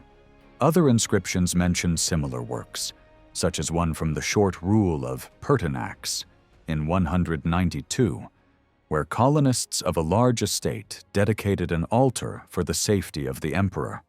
A later inscription from the time of Aurelian in 213 shows that settlers from several estates consecrated an altar in his honor and gave a name to their new fort. The inscriptions at the great camp of Lambaesis and in the town that grew beside it reveal the Roman system of military administration from the 2nd to the 4th century. They also give us a glimpse into the everyday lives of soldiers and their families. At first, Legionaries were not encouraged to marry while serving in the provinces. Many lived in unofficial unions that were quietly tolerated by the Senate, but soldiers were not allowed to keep their wives inside the camp. Even high officials faced restrictions, as they could not be accompanied by their wives when posted abroad. Suetonius tells us that Augustus only reluctantly allowed governors to visit their families during the winter months. Tacitus records a debate in the Senate during the reign of Tiberius, when the question of lifting these restrictions was raised. One senator, Caecina Severus, argued that wives encouraged luxury in times of peace and caused delays during war through fear and complaints. He warned that women had too much influence, ruling families, courts, and eventually even armies. His view, however, was rejected, and the restrictions were lifted. Soon, officers and officials were living peacefully with their families in towns and villages close to their posts. At Lambaesis, this change led to the growth of the settlement beyond the camp walls, creating a large and prosperous civilian community. Many veterans of the Third Augustan Legion, as well as auxiliaries, chose to remain there after their service, settling in nearby towns such as Mascula, Verecunda, or Thamugas. Inscriptions scattered across the region, whether preserved in the museum at Lambesa, in local collections, or in the galleries of the Louvre, provide a detailed record of this daily life. Roman soldiers were not idle in times of peace. They built the great highways of North Africa, constructed fortifications, bridges, and aqueducts, and raised temples, arches, fountains, baths, theatres, and colonnades. Many of these works were imperial commands, while others were built by local citizens as lasting tributes to their homeland. The city of Thamugas itself was almost entirely constructed by the Third Legion, whose engineers and craftsmen were highly skilled and often employed elsewhere. The Roman soldier of the empire, especially in the 2nd and 3rd centuries, lived a life that was well provided for and reasonably secure. As long as he remained unmarried, he might live within the camp or in the nearby towns, carrying out not only military duties, but also civil projects that left an enduring mark on the African landscape. A Roman soldier could save money during his service and, upon retirement, live with a degree of ease and comfort. The pay of soldiers varied at different times, but it was generally more than enough to cover ordinary needs. On retirement, allowances were also granted, usually around a sum equal to 100 sesterces. Some soldiers received higher pay according to their rank. Those called duplicari were granted double pay along with special privileges, while others, known as sesquiplicari, were paid at a rate of 1.5. Inscriptions found in Africa provide records of duplicari, including one discovered at Tipasa. This inscription is a dedication by a mother to her beloved son, who was a duplicarius in an elite corps and was killed at Mount Zalel at the age of 37. At the accession of an emperor, or on important occasions when loyalty was needed, soldiers received special cash gifts known as donatives. Suetonius mentions that Emperor Domitian tried to limit the amount, but whatever was granted, half of it was deposited in a form of military savings bank. These deposits were managed by standard bearers called signiferi, assisted by clerks drawn from the ranks. An inscription from the cemetery at Lambaesis records the memory of a standard bearer of the Third Augustan Legion. Another dedication, found in the Praetorium, honors two signiferi, father and son, from the reign of Septimius Severus. A further inscription on an altar shows two standard bearers who managed the public market, raising a memorial together with their assistants. Above the rank of standard bearer stood the aquilifer, the bearer of the legion's eagle. Each legion had only one aquilifer. A memorial found at Lambesis records the short life of an aquilifer's apprentice who died at the age of 25, his memory preserved by his uncle. In addition to their duties, many soldiers owned slaves or freedmen, a practice that was not forbidden in Roman society. Inscriptions near the camp reveal that prosperous soldiers often had such attendants in their service. Every branch of military life is represented in the inscriptions of Lambesis. They reveal more than 2 centuries of loyalty to Rome. Some soldiers remained in strict military service, while others were engaged in building projects, agriculture, or trade around the camp. Inscriptions often end with the formula Legion 3 Augusta, confirming their authenticity as memorials of those who lived and died in the settlement. Many of these stones are preserved in the museum at Lambesis, while others are built into later structures. Among the many ranks mentioned are the speculatores, who acted as aides de camp or adjutants. One inscription preserves the name of a speculator who dedicated a gift to the guardian spirit of his unit. Another records a dedication raised by speculatores and beneficiarii, a class of soldiers excused from heavy duties by their commanders in honor of the wife of a Roman governor.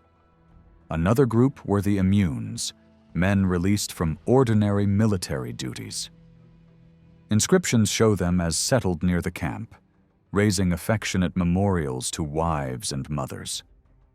There were also the cornicularii, assistant officers marked by wearing a small decorative horn on their helmets as a sign of distinction. One slab records the memory of such a man, remembered by his stepson, a centurion of the legion. Another group, the frumentaroi, were originally attached to the distribution of grain, but also worked as couriers and sometimes as spies. Inscriptions to their families have been found across the empire, including one at Lambesis, raised by a frumentarius of the 5th Macedonian Legion to his beloved wife. Finally, there were the tesserarii, a numerous body of soldiers since each century of 100 men had one of them. They were responsible for distributing the daily watchword, written on small wooden tablets called tesserai. Each evening, they collected the watchword from the tribune's headquarters and silently passed it along through the companies of the legion before returning it to the commander. This quiet but essential duty ensured the security and discipline of the Roman camp each night. The tesserai were carefully examined and counted, and if any were missing, an inquiry was made immediately. Even the slightest breach of regulations brought punishment. Livy often mentioned the silent password of a Roman camp, and inscriptions still remind us of those who guarded it. One such memorial, found near the ruins of Lambesis, honors a soldier named Caius Terentius Secundus, who served as a tesserarius in the 3rd Legion Augusta. The stone tells us it was dedicated by a fellow officer, the keeper of arms, whose duties are clearly defined by that title. Another inscription commemorates Caius Cornelius Pietus, who also served as keeper of arms and lived to the age of 45. Even musicians were remembered. A touching memorial survives for Caius Julius Emeritus, a trumpeter of the 3rd Legion, who died at the age of 35. His mother and his wife, Rufina, erected the stone, and their words remain as fresh as though carved only yesterday. Alongside the soldiers, the legion was supported by a civil staff, whose names and functions appear in many inscriptions now preserved in the museum at Lambesis. Among them were the mensors, or surveyors, who measured land, grain, and other produce. When described as mensors of buildings, they were essentially clerks of works. A memorial to Modius Felix makes this clear, recording him as a surveyor of the 3rd Legion Augusta, who lived to the age of 60. There were also the dispensatores, often slaves, who managed accounts and payments like stewards. Ancient writers mention how they sometimes enriched themselves by abusing their office. One story tells how Emperor Otho once received 1,000,000 sesterces from a former slave he had recommended for such a post. At Lambesis, an inscription records the loyalty of Hyginus, who had been born into servitude and faithfully served his master as a dispensator of the legion. Another striking memorial, perfectly preserved on an altar near Batna, honors a dispensator who astonishingly lived to the age of 110. His fellow officer, an archerius or paymaster, dedicated the stone to his old friend. Freedmen also left their mark. One Roman lady lamented the death of her freedman Euticianus, while two others, Euhodus and Fortunatus, recorded their gratitude to their master Publicius Victorinus, describing him as an excellent patron. These touching tributes reveal the close ties that could exist between freedmen and their former masters. The architect of the legion was another key figure. He designed military and civil buildings, bridges, and aqueducts, much like a modern military engineer. A memorial for Cornelius Festus, who died at just 30 years old, proudly identifies him as an architect of the 3rd Legion Augusta. Medical officers also appear frequently. One moving inscription honors Papirius Aelianus, called a most worthy husband. He served as an ordinarius medicus, a doctor attached to the legion, and lived an impressive 85 years. Other inscriptions to legion doctors have been found in the necropolis and in the headquarters at Lambesis, showing how valued they were. But perhaps the most touching inscriptions are those that speak of love and family. One stone, found on the road to Diana Veteranorum, was set up by Julia Ziora and her son Rufinus Vitalis in memory of her husband, a centurion of the 3rd Legion. The simple words, "To my incomparable husband and our sweetest father," capture the deep affection of a Roman family living in North Africa. The closing line wishes the deceased peace in the earth, echoing a timeless human desire.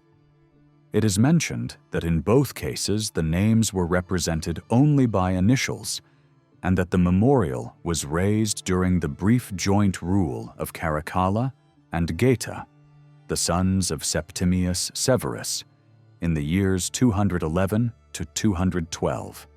One inscription records the dedication made by Aelia Prospera, a dearly loved woman, to her husband, Gaius Pomponius Magnus, who served as legate of the emperors, a man of great rank and authority.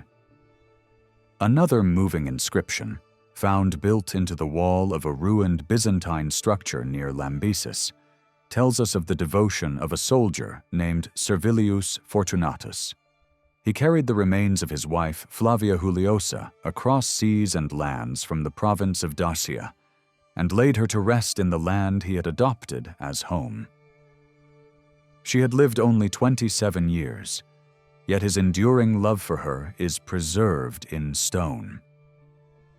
The practice of recording the completion of public works on stone or marble was deeply rooted in Roman tradition. Bridges, aqueducts, reservoirs, roads, and other works of utility were all honored in this way. These tasks were often carried out by the legions, whose role in constructing and maintaining the infrastructure of the empire was central to Roman civilization. Such projects stirred civic pride and enthusiasm, which is difficult to imagine in our own age. In every province of the empire, countless inscriptions testified to this attention to roads and public works, with North Africa being especially rich in examples. Many of these inscriptions have been lost, but those carved in durable limestone remain as clear today as when they were first set in place.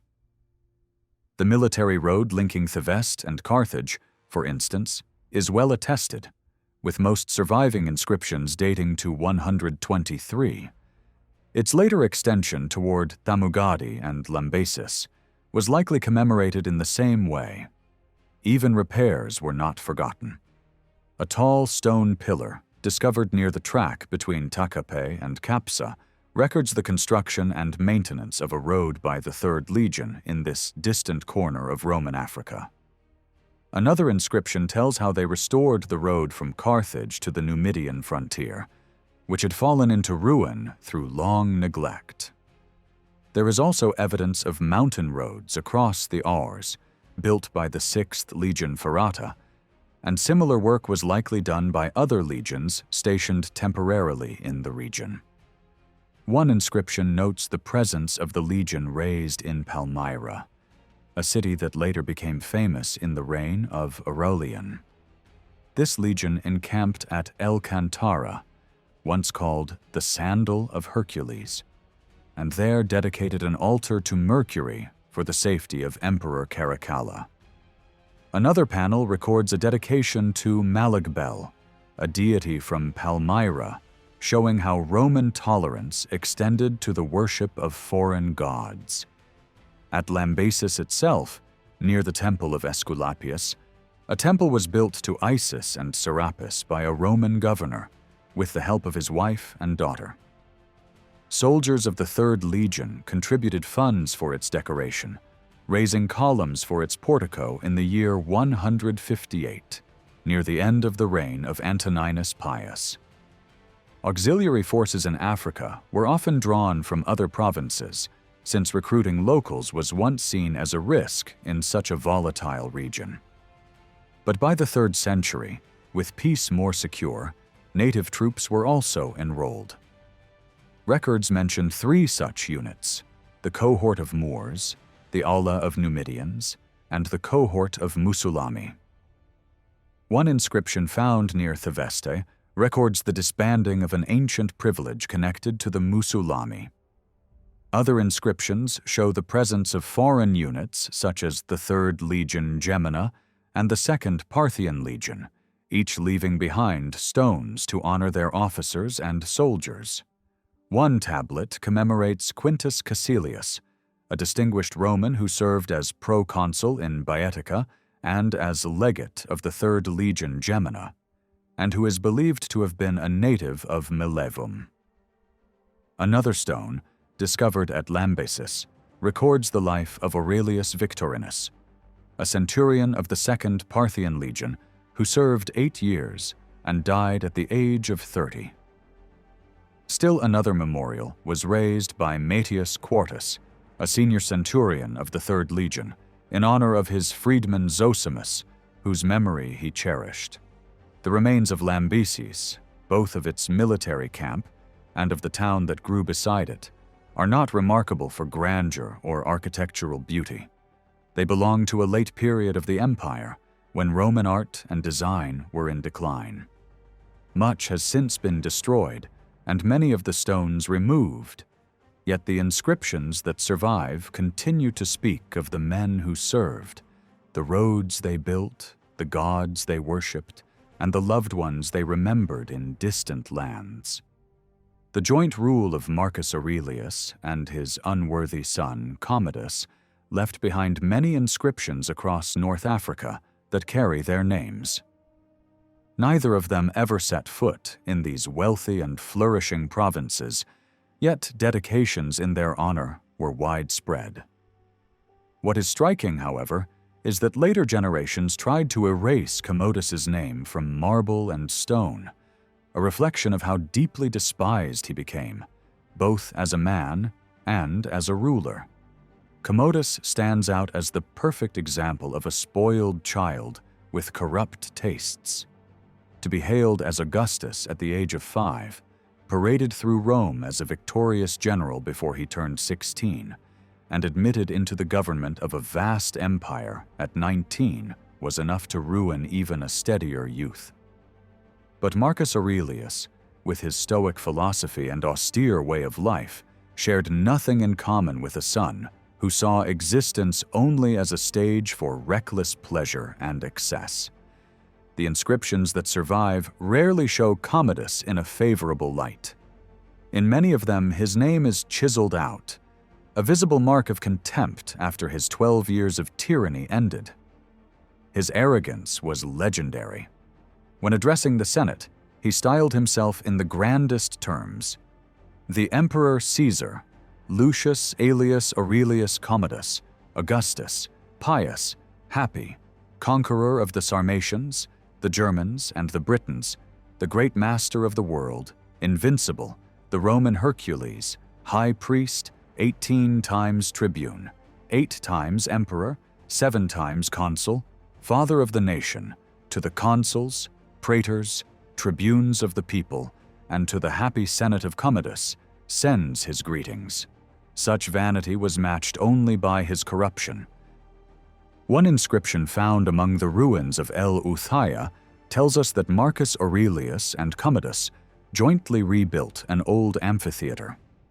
The work was carried out by the 6th cohort of the Commagenes, an auxiliary unit stationed in the region.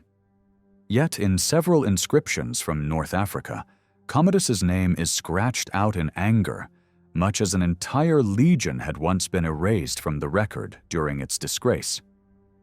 An especially moving discovery was made east of Bulla Regia, at Souk el Khamas. There, archaeologists uncovered a long inscription that recorded a petition from local colonists to the emperor. The people of a great estate called Saltus Burritanus complained of the abuses of a Roman tax collector, Aelius Maximus. By law, each man was required to give 6 days of labor each year, 2 for regular work, 2 for weeding and cleaning, and 2 for harvest. The official demanded far more. The colonists appealed directly to Commodus, writing in their inscription, "We are only poor peasants. We earn our living by the sweat of our brows. Have pity on us, and do not let the tax gatherers oppress the sons of the soil." According to the record, their request was granted, and the officials restrained from further exploitation. Whether Commodus himself ever saw their plea is doubtful. More likely, the provincial governor acted in the emperor's name, since Commodus cared little for the suffering of his subjects, either in Rome or abroad. The inscription also sheds light on the meaning of the word saltus, which described a large estate that combined pasture land with woodland. Over time, these estates developed into communities, sometimes even small towns. Their history reached far beyond Roman times. One such estate, known as the Enfida Saltus in Tunisia, became the focus of a bitter 19th century dispute that ultimately gave France the pretext for declaring its protectorate over the region. Stretching across more than 300,000 acres and supporting thousands of people, it passed into the hands of a French company and still serves as a reminder of how Roman institutions echoed across the centuries.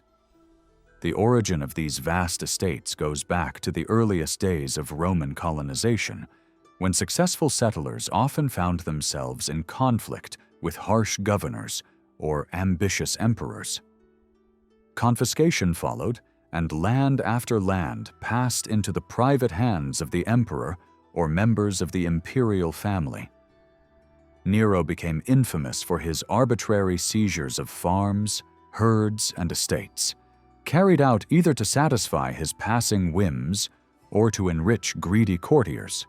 By the reign of Trajan, the growth of these imperial holdings had become so immense that, according to Pliny, 1/2 of Roman Africa was controlled by just 6 landowners, with the emperor himself inheriting the greatest share. In a letter to Marcus Aurelius, Fronto mentioned the immense African estate held by Matidia, Trajan's niece.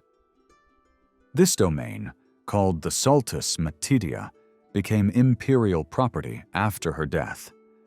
Marcus Aurelius, out of delicacy, first refused to claim it, but later accepted it under the influence of his wife Faustina, whose authority over the emperor was well known. Nearly 40 years ago, an inscription connected to this estate was uncovered in the Majerda plains of Mauritania Sitifensis, near modern Bu Araridge.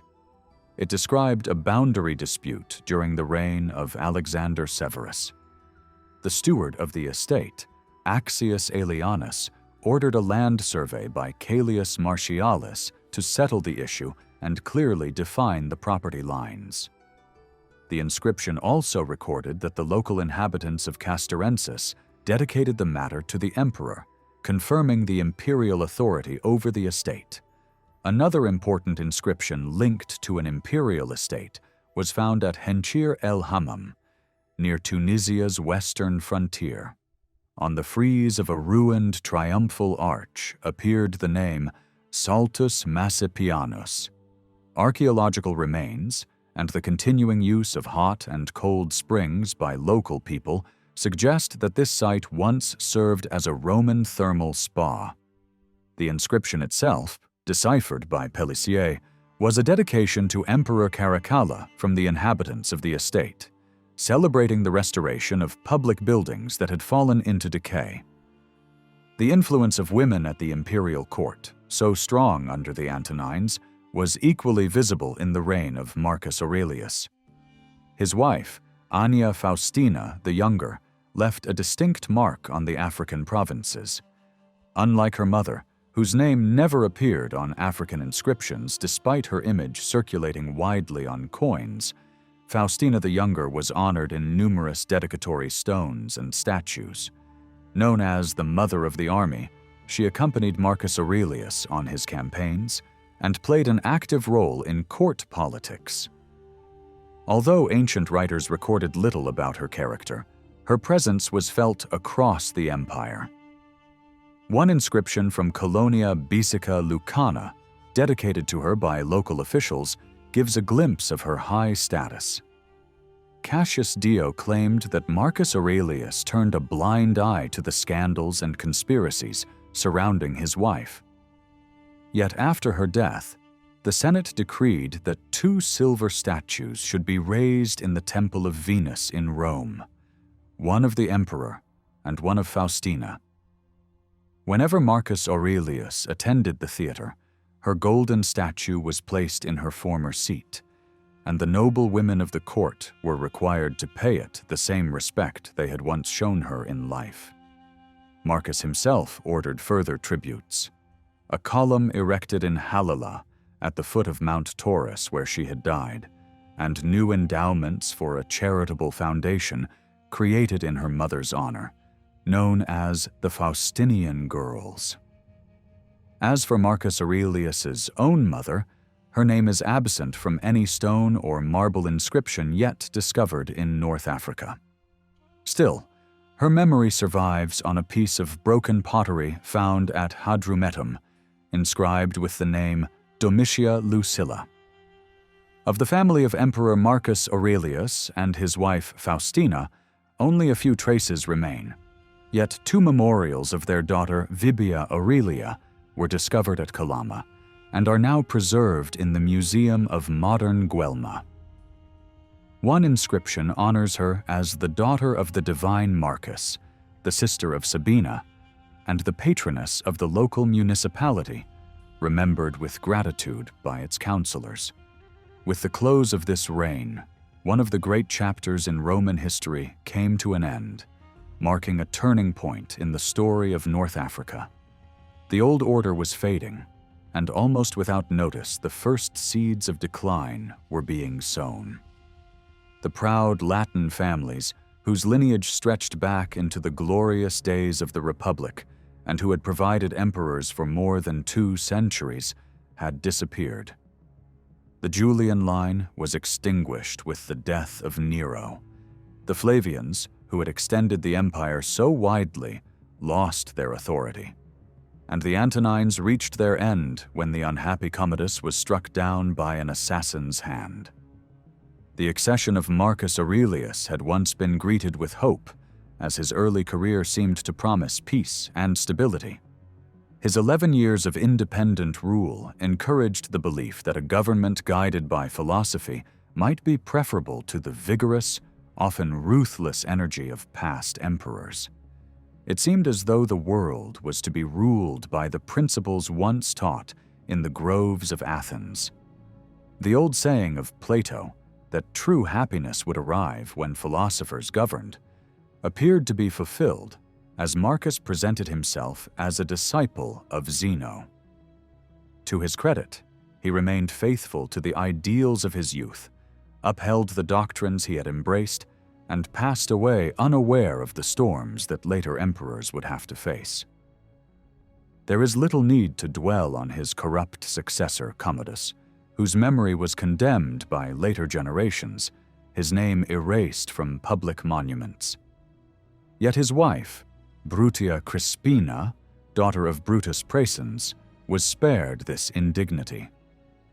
An inscription from Timgad, uncovered nearly 50 years ago between the ruins of a Byzantine fort and a Roman theater, records a dedication in her honor, naming her the wife of Commodus and Augusta of the empire.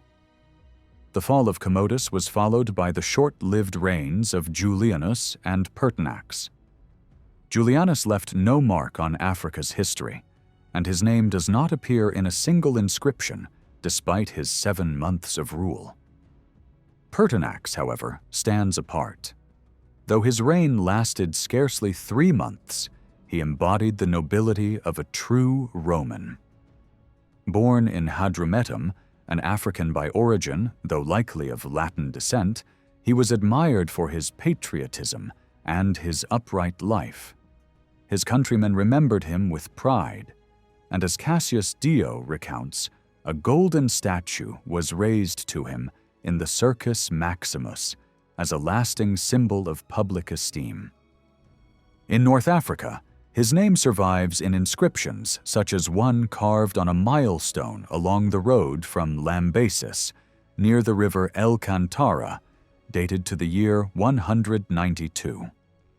Another dedication, made the same year by colonists on one of the great African estates, records their offering of an altar for the safety of the Emperor Pertinax, expressing their loyalty and devotion to the ruler they held in such high regard. For centuries, the Roman world had been ruled by emperors of European descent. Some rose to power through military strength, others through statesmanship or high office, while more than a few were lifted to the throne by the demands of restless soldiers or the will of the Roman crowd. There was a time when the phrase Senate and people of Rome carried its full authority, representing both the dignity of the Senate and the determination of the Roman people. But that age had passed. Under the absolute power of the emperors, the Senate lost its influence, once described by foreign envoys as a gathering of kings. Though the Senate was still consulted as a formality when the throne was empty, it no longer had true power. Real authority now belonged to the army, stationed across the empire. It was this dominance of the military that changed the character of imperial rule and drove the turmoil threatening the empire by the end of the 3rd century. When the Emperor Pertinax was killed, 4 men claimed the throne: Didius Julianus, Pescennius Niger, Clodius Albinus, and Septimius Severus. Julianus, whose mother was from Africa, had been raised under the care of Domitia Lucilla, the mother of Marcus Aurelius. The Senate nominated him, and he secured the Praetorian Guard's loyalty with promises of money. But once in power, he failed to pay what he had promised. His short reign lasted only 7 months before he was killed by his own soldiers. Niger left no legacy in Africa and soon disappeared from history. The real contest came between Albinus and Severus, both born in Africa.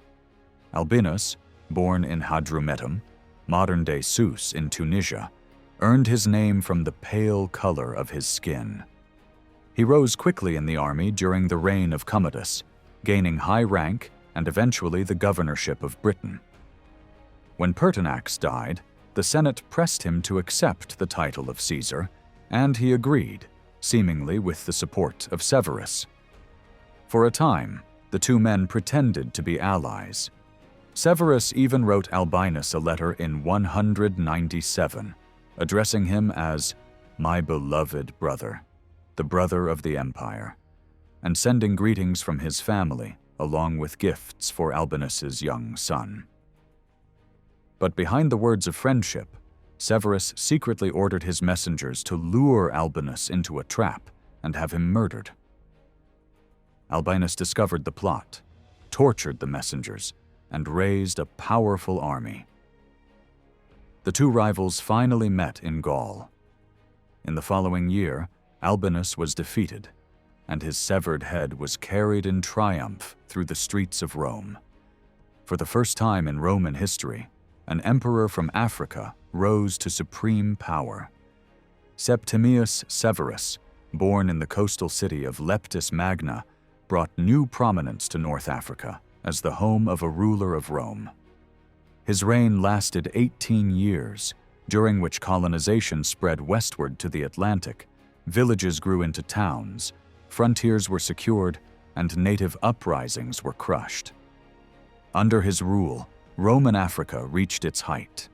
Africans and Italians alike shared the emperor's favor, and his presence was recorded in inscriptions across the region. Severus was not like the gentle Antoninus Pius or the dignified Marcus Aurelius. Restless and ambitious, he thrived on military campaigns. From the Euphrates to the northern frontiers of Britain, his presence was felt in nearly every province of the empire. Gifted in literature and philosophy as a young man, and proven as a commander in adulthood, he quickly gained the admiration of his countrymen. Yet ancient writers agree that he was harsh and authoritarian. Justinus describes him as naturally cruel, while others such as Spartianus and Capitolinus struggled to find any act of mercy in his career. He had the disgraced emperor Commodus worshipped as a god, and he paraded the heads of his defeated rivals Niger and Albinus through Rome as trophies. Even so, Severus was respected for his strength of will and determination, qualities that allowed him to control the empire for nearly 2 decades. He understood better than most that the loyalty of the army was the foundation of imperial power. To secure it, he rewarded his soldiers with generous pay. On his deathbed, he is said to have advised his sons with chilling honesty: "Live in harmony, enrich the soldiers, and care nothing for the rest." His first act after defeating Albinus revealed this policy clearly. Summoning the Praetorian Guard outside Rome, he surrounded them with troops he trusted, stripped them of their weapons, dismissed them from service, and banished them from living within 100 miles of the city. From that moment, Severus ruled not only the Senate and the people, but above all, the army. The remarkable number of dedicatory inscriptions in honor of Septimius Severus are striking in many ways.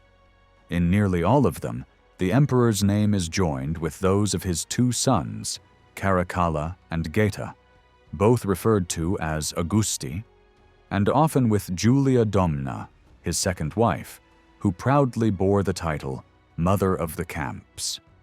The political influence of women during this period is well attested, and no name appears more frequently in inscriptions than that of this celebrated empress. Of Severus's own mother, nothing is known, though it is reasonable to assume she, like her husband, was an African from Leptis.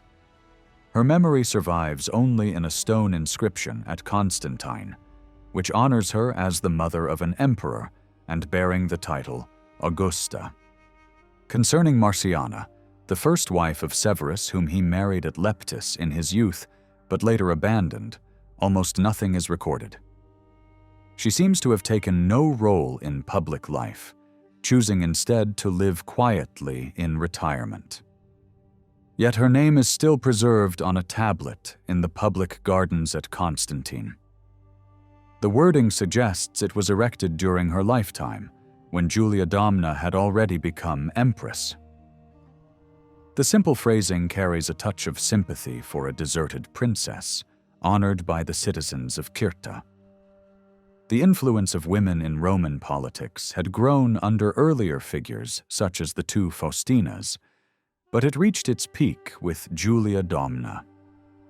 Born in Emesa in Syria, daughter of a priest of the sun, she rose from provincial obscurity to become one of the most prominent figures of her age. Her sharp intelligence was matched by personal charm, and her influence in imperial affairs stood second only to Severus himself. Yet her private life was notorious, reflecting the looser moral tone of court society at the time. Ancient writers even claimed that after Severus's death, Julia Domna married his son Caracalla, though opinions differ. Some contemporary authorities were silent, while others endorsed the story. Later historians, such as Spartianus and Aurelius Victor, repeated it, presenting her as a woman whose power and presence were inseparable from the very fabric of rule. The name Domna itself is unusual. Some said it was simply a Syrian name, while others believed it derived from the phrase, Our Lady. Dedications to her are found across the empire, and some are striking in the titles they bestow. Mother of the army, the senate, and the country. In one inscription from Thagast, her name even appears before that of the emperor, as though Severus himself was secondary in the public eye. Such dedications highlight her extraordinary prominence, especially after the year 198, when Severus defeated his rival Albinus and secured undisputed control of the empire. Other inscriptions emphasize the prestige of Severus's family as a whole. One example comes from the temple of Aesculapius at Lambesis, where 36 trumpeters of the 3rd Augustan Legion honored the emperor, his sons, Julia Domna, and even Caracalla's ill-fated wife, Plautilla. Julia Domna's name appears so often in such dedications that its omission is the rare exception. Severus himself, though highly learned, never lost the accent of his African homeland, a detail remembered by ancient writers. He remained proud of his origins, a pride reflected in his architectural projects. His palace in Rome included the Grand Septizonium, a towering 7-story facade placed beside the road from Africa, designed to impress his countrymen as they entered the capital. Across the African provinces, the monuments of his reign were numerous, though few displayed great originality. The most impressive was the triumphal arch at Zanfor, standing as a symbol of his legacy. When the traveler Bruce visited this place in 1765, the monument still stood in fair condition. Since then, the Corinthian columns that once adorned the archway have been overthrown, and the structure has fallen into a ruinous state. The arch had only a single passageway, measuring just over 17 feet in width, while the total height of the edifice, crowned by an attic bearing an inscription, reached around 41 feet.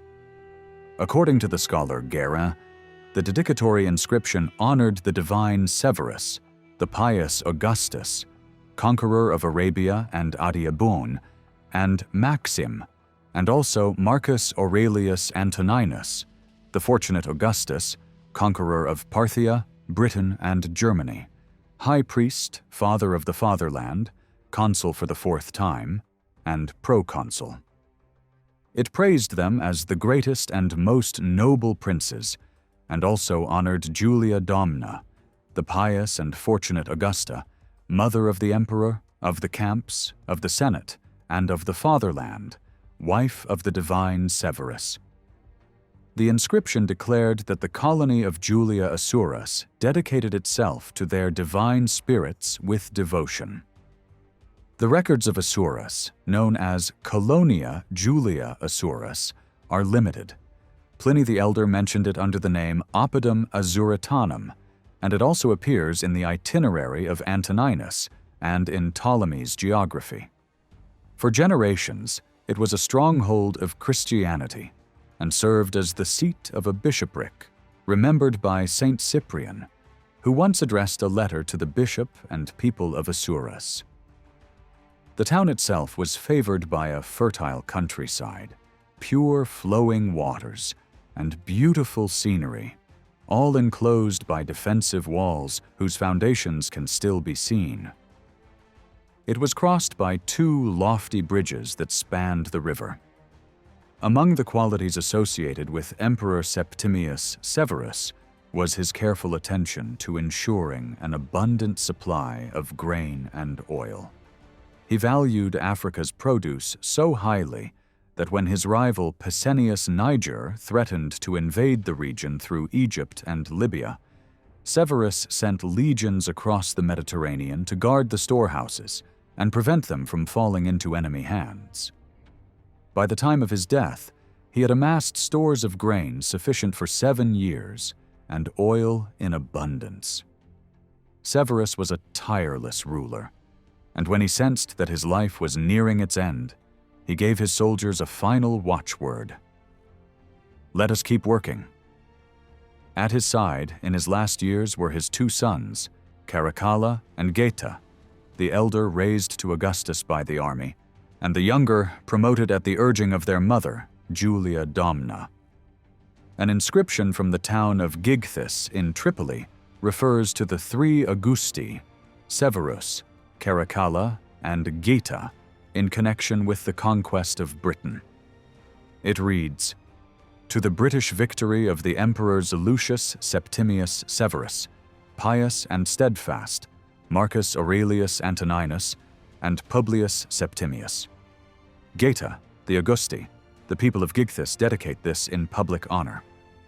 The inscription gives no precise date, though it may be placed around the year 213, a year after Severus died at Eboracum, modern-day York. References to Geta alone are rare, since his memory was condemned after his brother murdered him in 212, scarcely 12 months after their father's death.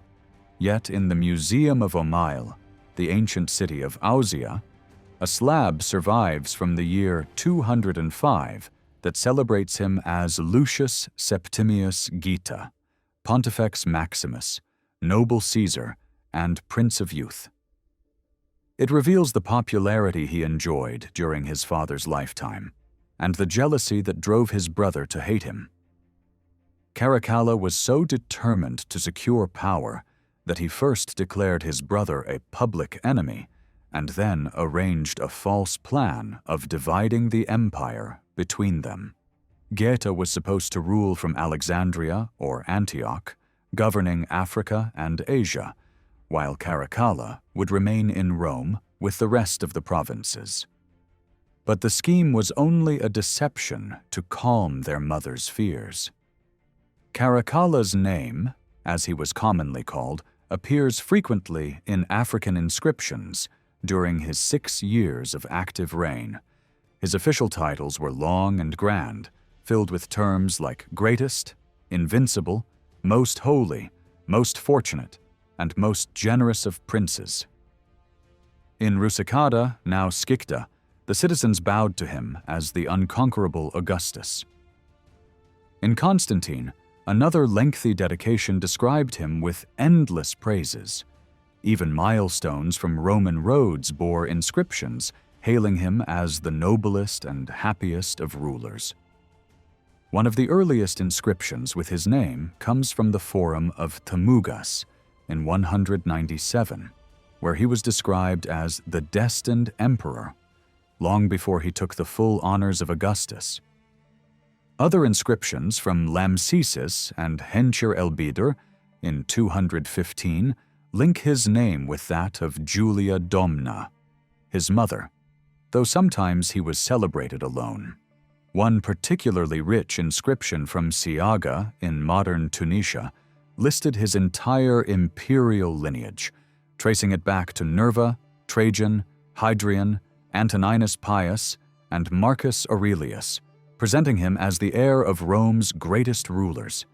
And yet, behind all these words of glory stood a ruler remembered for cruelty and ambition. Caracalla plotted the death of his father, murdered his brother, married his stepmother, banished his wife, and ultimately killed both her and his father-in-law. His reign was infamous for bloodshed and betrayal. Interestingly, the name Caracalla never appeared on his coins or inscriptions.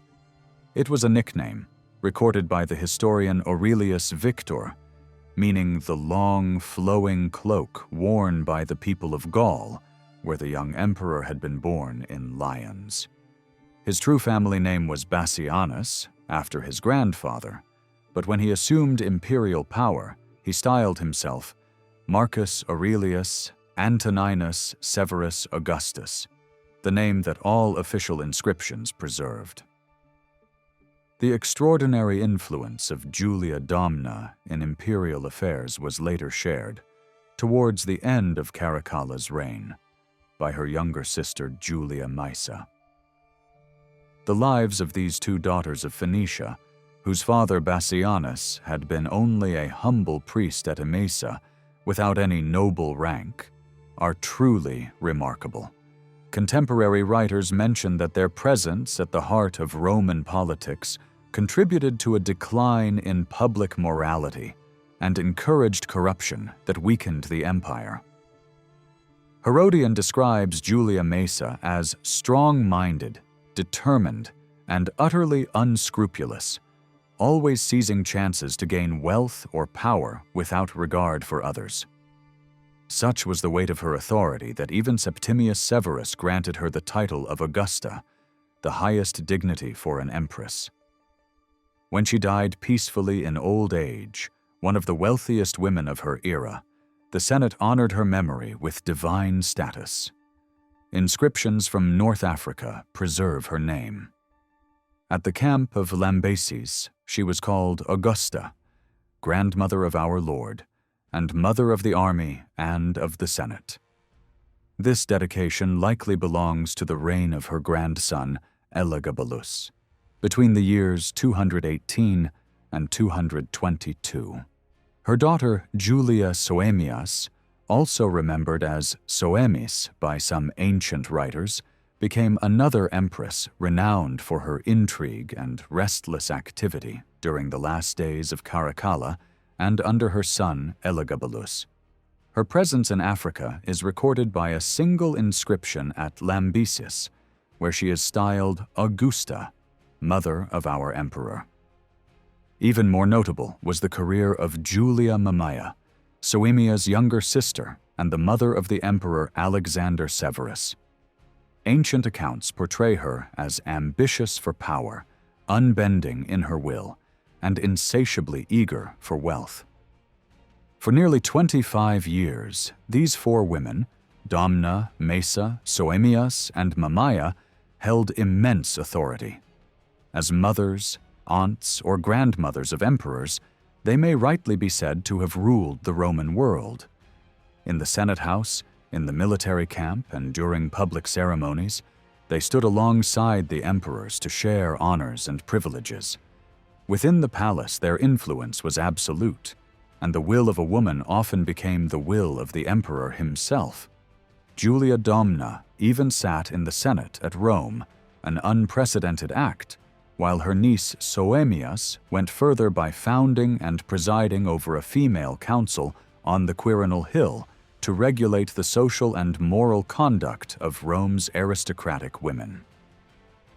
When Caracalla, the legitimate son of Septimius Severus, became emperor alongside his brother Geta, many believed an African dynasty under the name Bassianus would continue to rule, giving further fame to the family of a once obscure Syrian priest of the sun.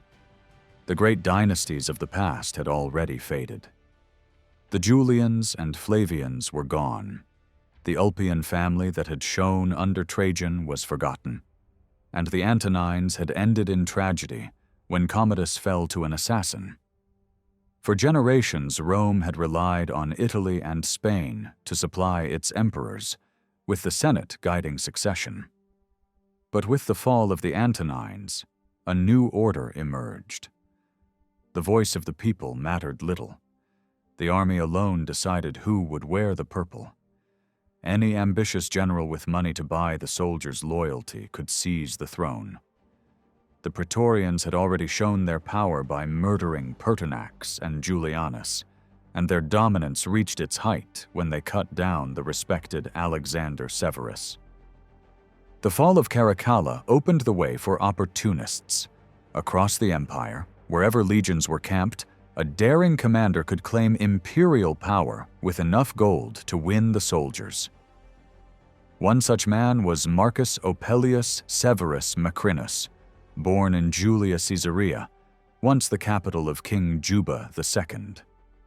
A Moor by birth and marked by the pierced ear of his people, he had risen from obscurity to become prefect of the Praetorian Guard.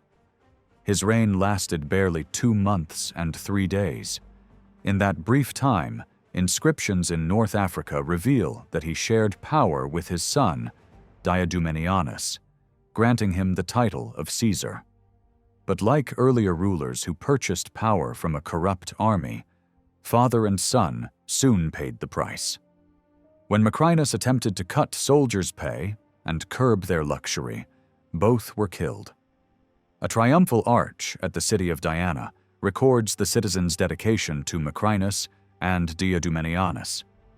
The inscription hails Macrinus as most provident and most holy ruler, and honors Diadumenianus as noble Caesar, Prince of Youth. These lofty titles reflected early hopes for their reign, marked by tax relief and tolerance, but they did not match the cruelty and bloodshed that soon followed. Another inscription, found on a milestone near Turris, records their names again, commemorating the construction of a new road. Yet beyond these traces, Macrinus left little mark. His reign had no lasting influence on the development of North Africa. Their successor was Aurelius Antoninus Varius, better known as Elagabalus. His disgraceful 4-year rule added nothing but shame to Roman history. What mattered most was not his own character, but the power of his mother, Soaemias, and his grandmother, Julia Maesa. Through intrigue and wealth, they destroyed Macrinus, declared the 14-year-old Elagabalus the son of Caracalla, and set him upon the throne. Ancient writers treated him gently compared to the scandal of his life, but inscriptions tell another story. One stone from the fortress at Lambesa, pieced together by scholars, records a dedication by the 3rd Legion Augusta on their return from the east. It honors our Lord, Emperor Marcus Aurelius Antoninus, pious and fortunate Augustus, son of the divine Great Antoninus, grandson of the divine Severus, alongside Julia Maesa, grandmother of our Augustus, mother of the army and of the Senate, and Julia Soaemias, mother of our Augustus. Tellingly, the name of Caracalla does not appear, a deliberate omission that revealed how little claim Elagabalus truly had to the throne. His power rested entirely on the ambitions of the 2 women who ruled in his name. The career of Alexander Severus stands out as a bright chapter in African history, recalling the most prosperous days of the empire under Augustus, Trajan, and Antoninus Pius. His father, Genesius Marcianus, thought to have come from Phoenicia, is almost forgotten, but the memory of his mother, Julia Mamaea, the sister of Julia Soaemias, and granddaughter of Julia Maesa, has endured through the centuries. When comparing the lives of Elagabalus and Alexander Severus, one cannot fail to notice the striking contrast in their characters. Both were of Syrian African descent, with little trace of Italian blood, and both spent their early youth as priests in the magnificent Temple of the Sun at Emesa, where their great-grandfather Bassianus had served for many years. Some have claimed that Soaemias and her son embodied the spirit of corruption, while Mamaea and her son represented the spirit of virtue. This judgment may be too simple, yet there is no doubt that Alexander Severus earned a reputation for justice and decency, qualities that stand in complete opposition to the disgraceful rule of his predecessor. His reign of 14 years was marked by fairness to all subjects of the empire, honesty in every public matter, and a sincere concern for the well-being of his people. It is said that not a single life was taken by his orders anywhere in his dominions. Together with his mother, he shared the responsibilities of power and showed a genuine wish to improve the lives of those in the provinces, as well as in Rome. Their names appear on countless dedicatory inscriptions, many of which survive to this day. In North Africa alone, more than 60 inscriptions have been found that testify to his rule. These monuments praise him with long strings of superlatives, calling him most holy, most brave, above all most merciful, and our Lord, all attached to the formal name Marcus Aurelius Severus Alexander, pious, fortunate, and august. Such titles can still be read on stone slabs in local museums across the region. Writers of the time noted that Alexander Severus combined modesty with dignity. According to one account, when the Senate wished to give him the title of Antonine in memory of his great predecessor, he politely refused, asking, "If I accept the name of Antonine, then why not also that of Trajan, or Titus, or Vespasian?" To this, the senators replied, "In our eyes, the name of Antonine is equal to that of Augustus." On another occasion, when they urged him to take the title Magnus, or the Great, he once again declined. Such modesty was rare in the Roman world. Many inscriptions from his reign are simple dedications on milestones or public works. One example reads, Emperor Marcus Aurelius Severus Alexander, pious, fortunate, august, grandson of the divine Severus, chief priest, holder of tribunician power, consul, restored this road in the 16th year of his reign. These plain words capture the practical side of his rule.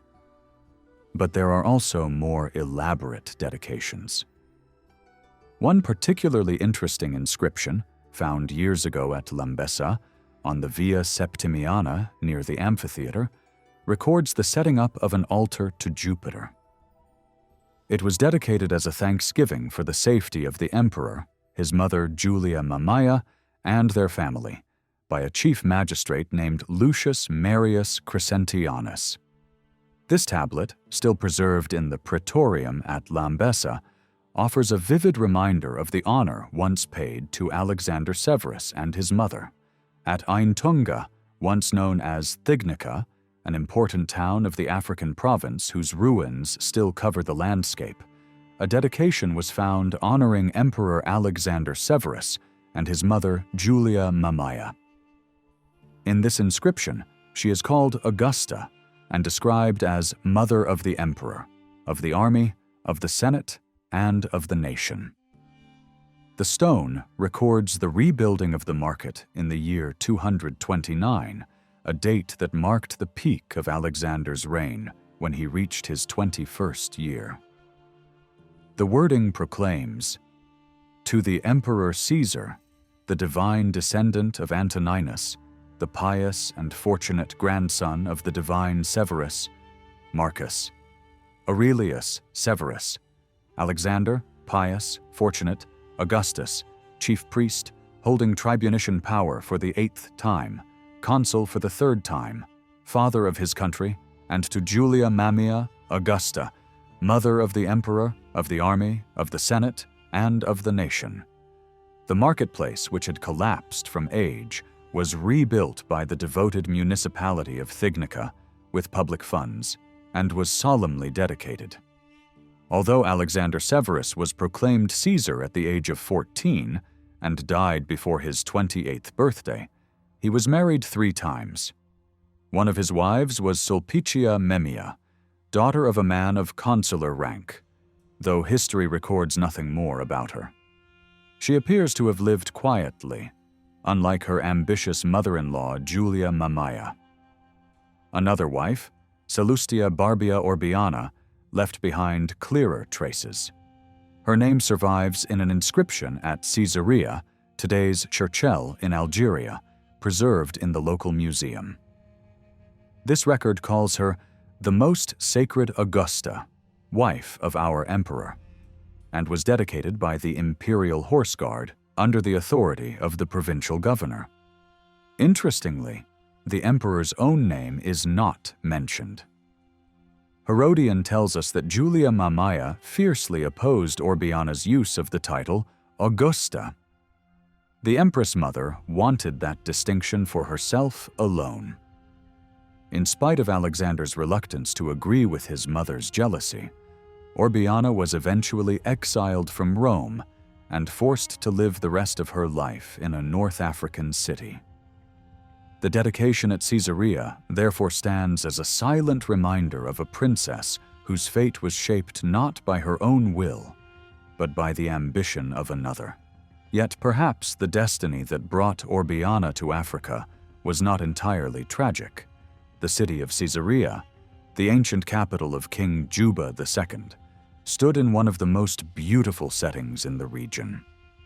The air was fresh, the surrounding hills were clothed with trees, and the blue Mediterranean broke gently upon the headland. In the 3rd century, it was home to wealthy Roman citizens, descendants of families settled there since the reign of Claudius. The countryside was filled with villas, their remains still visible in the rolling hills. It is not impossible that one day the grand house in which Orbiana lived may be uncovered, and with it new details of her story. Removed from the corruption and intrigues of Rome, she may have found in this African city a quieter life, more suited to her nature, even if born of exile. It has often been said of Alexander Severus that his kindness, though admirable, sometimes caused harm. His excessive respect for his mother's wishes left a stain on a career otherwise marked by integrity. Like many emperors before him who tried to restore order in the army and discipline in the garrisons, his life ended at the hands of a soldier's dagger. The command of the Praetorian Guard was absolute, and the power of the sword could not be resisted. Alexander, the reformer, was condemned, and almost at the same moment both he and his mother fell together. Herodian tells us that Alexander was driven into this fate by the greed of Julia Mamaea, who demanded wealth and forced him to reduce the soldiers' pay so she could enrich herself. Yet, despite such charges, the vitality of the Roman people endured.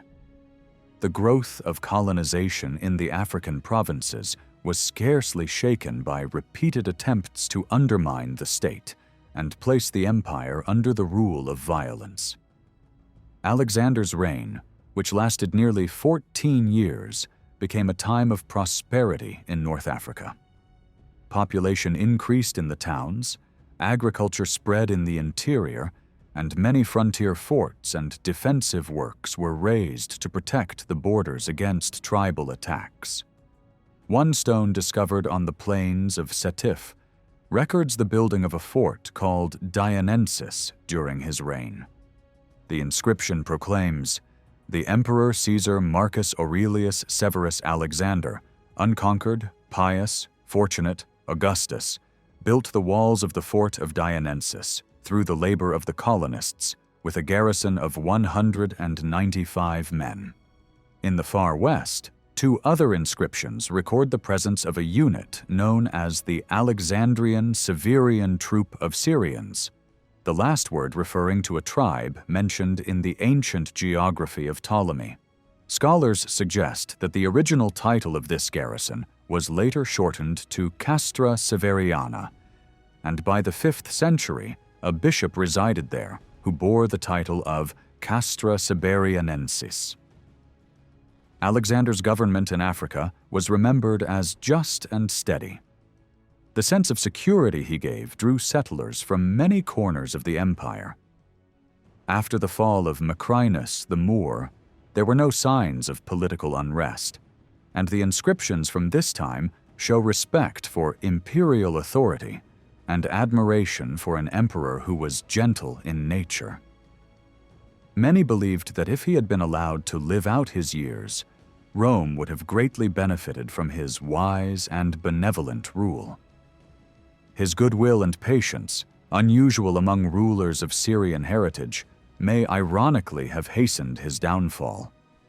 His biographer Lampridius tells us that on one occasion both Julia Mamaea and his wife Memia rebuked him with the words, "You have made your rule weaker, and the empire more contemptible."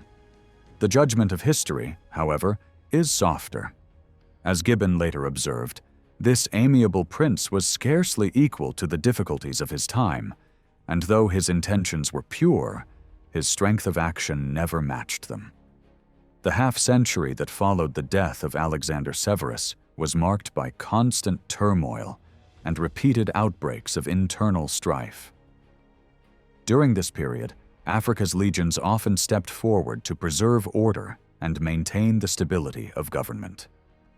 From the year 235 to 284, no fewer than 16 emperors rose to the throne in rapid succession. 6 of them ruled for only a few months, while the 3 generations of the Gordian family held power for a combined 8 years. Aurelian and Probus, favored by the loyalty of the army, were granted unusually long reigns of 5 and 8 years. With the exception of the Gordians, who turned Africa into the battlefield of the empire, and, in the closing years of their rule, made significant efforts to improve the lives of its citizens, none of these emperors played a notable part in African affairs. Judging from the wealth of inscriptions that survive, their rule never inspired the same enthusiasm as the great days of Trajan and the Antonines, or even the gentler period of Alexander Severus. Yet it remains remarkable that for nearly 40 years, the Roman world was governed by a dynasty of Syro-Phoenician origin, and that the names of 5 emperors and 4 empresses, some of them born on African soil, left such a strong imprint on the history of the empire. This legacy is an essential chapter in the story of Rome's presence in North Africa. The death of Alexander Severus, who left no heir, ended the Syro-Phoenician dynasty and left the empire vulnerable to any ambitious adventurer who could command success on the battlefield. Only a few years earlier, Macrinus the Moor had briefly secured the throne through boldness, cruelty, and cunning. Now it was the turn of Maximinus, a man of Gothic descent and humble birth, to seize power. Once a shepherd, Maximinus had first learned the skills of attack and defense while protecting his flocks from raiders. As a soldier, he rose step by step until he became commander of a legion. Promising generous rewards and using corruption to win loyalty, he persuaded his troops to support his daring bid for the throne. When the moment came, he openly defied the Senate, declared himself emperor, and marched on Rome. Success often favors audacity, and Maximinus seemed to prove the rule. He advanced with determination, and with the aid of Capellianus, governor of Mauritania, he stirred native tribes of North Africa to rise against the Roman legions stationed there. For a time, it appeared he might reach the height of his ambition. Yet his reign was marked by cruelty, extortion, and contempt for the monuments of civilization. He showed himself every inch the barbarian he was accused of being.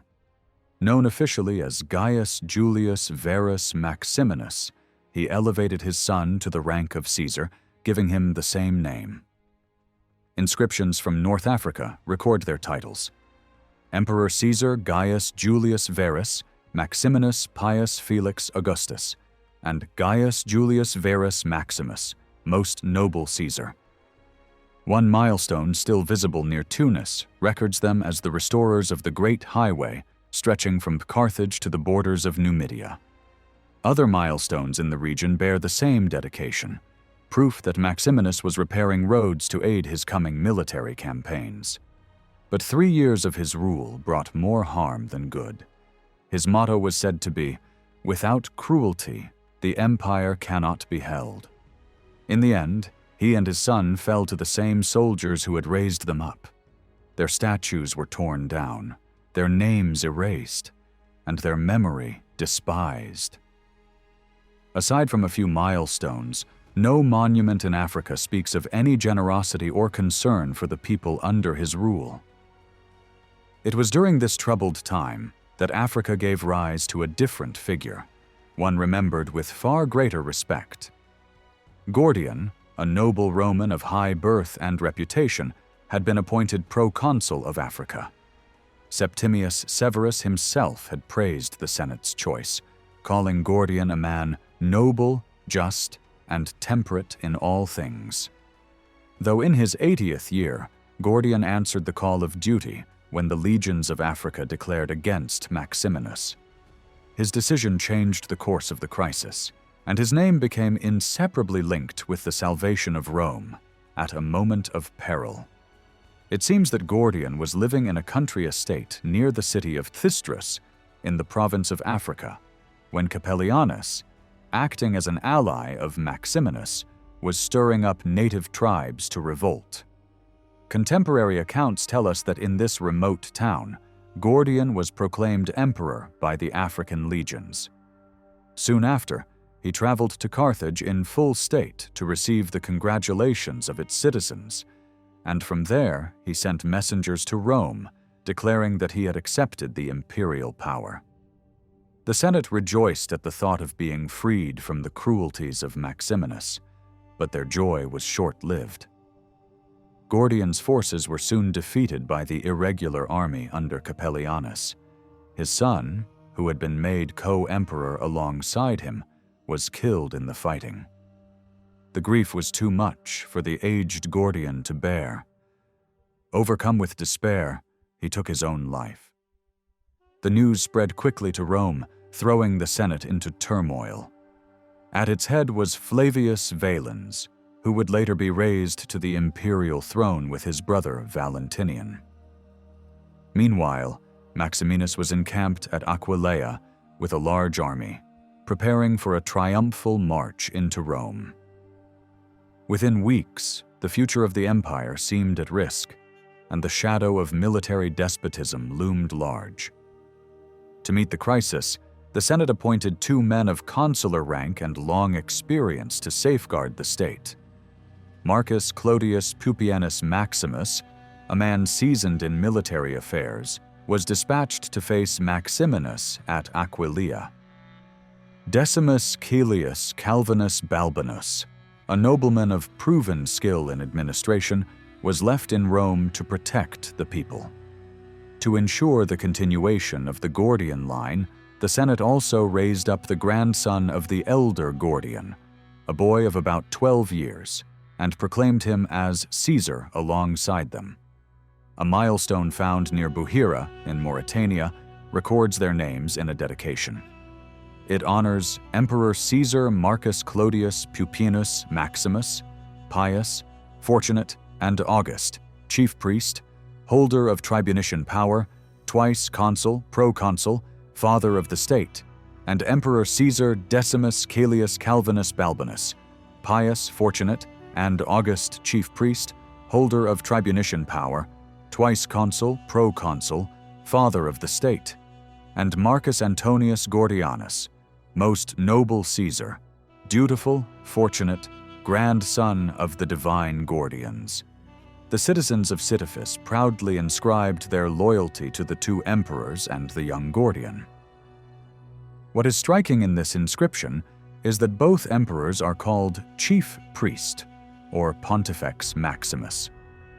Traditionally, this sacred office had been held by only one man at a time, but here it was shared, breaking with the ancient custom. In the early Republic, the chief pontiff was the head of the College of Priests and was forbidden to leave Italy. But when emperors assumed the title, that restriction was lifted. Julius Caesar had set the precedent when, after becoming chief pontiff, he led his armies into Gaul. By the end of the 4th century, however, the title faded from imperial use. Valentinian II was the last emperor to hold it, and afterward it passed into the hands of the bishops of Rome, who would carry it forward into the Christian age. The brief rule of the 2 senators, Pupienus and Balbinus, brought a moment of relief to the empire.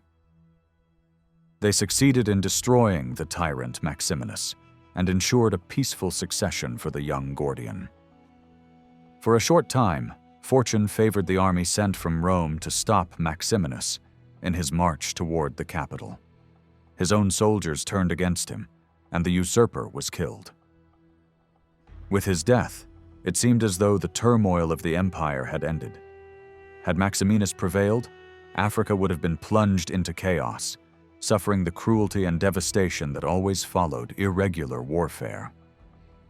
In earlier days of the Great Republic, and even under the Caesars up to the reign of Septimius Severus, the Senate would have asserted its authority whenever civil strife or foreign threats endangered the state.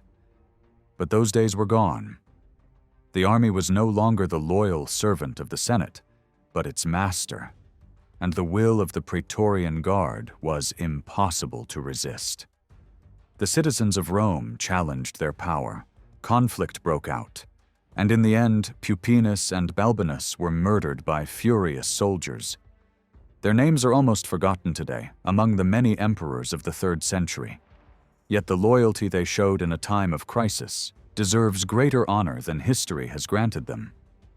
It was in this unsettled climate that Gordian III, only 16 years old, was raised to the throne. He possessed all the charms of youth, a gentle nature, and the prestige of a noble family. These qualities quickly won him the affection of his subjects across the empire. For a time, the Praetorians remained quiet, waiting for their chance to test his strength and courage. Soon after his accession, an insurrection broke out in Africa, but Gordian proved himself equal to the challenge. With the loyalty of his supporters and his early training in military affairs, he crushed the rebellion swiftly, restoring peace and prosperity. In North Africa, numerous inscriptions bearing his name testify to his popularity during this short but promising reign. Across the empire, dedications celebrated his generosity and his encouragement of the arts of peace, both in Rome and in the provinces. In Africa, the titles given to him varied. At Verecunda, for instance, an inscription calls him the grandson of Gordian and son of the sister of the divine Gordian. At Lambesis, the soldiers of Julia Caesarea recorded their devotion to him. Along the road between Mostaganem and Mascara, a milestone dating to the year 239 honored him as Emperor Caesar Marcus Antonius Gordianus, dutiful and fortunate, unconquered Augustus, Supreme Pontiff, holder of tribunician power for the 2nd time, consul, proconsul, father of the fatherland, devoted to the majesty of the gods, grandson of the divine Gordians. Even more striking are the dedications that join his name with that of his wife, Sabinia Tranquillina. One inscription found near Theveste reads, Emperor Caesar Marcus Antonius Gordianus, pious, fortunate, and Augustus, together with Sabinia. Tranquillina, his empress Augusta. Another, discovered at Bir Haddada in the province of Mauritania Sitifensis, offers a prayer to Jupiter and all the gods to safeguard the emperor, the empress, and their divine household.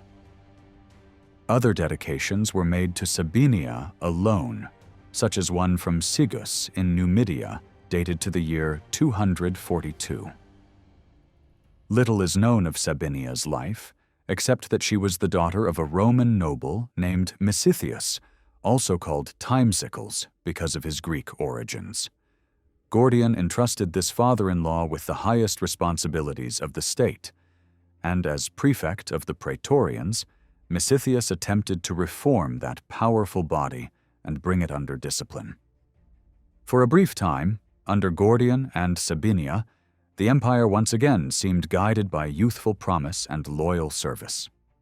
In an inscription dedicated to the empress, we read, "To Sabinia Tranquillina, the Augusta, wife of our Lord, Emperor Caesar Marcus Antonius, Gordianus, dutiful, fortunate, unconquered Augustus, supreme pontiff, holder of tribunician power for the 5th time, hailed victorious 6 times, consul for the 2nd time, father of the fatherland, proconsul, on behalf of the Republic of the Sigetani."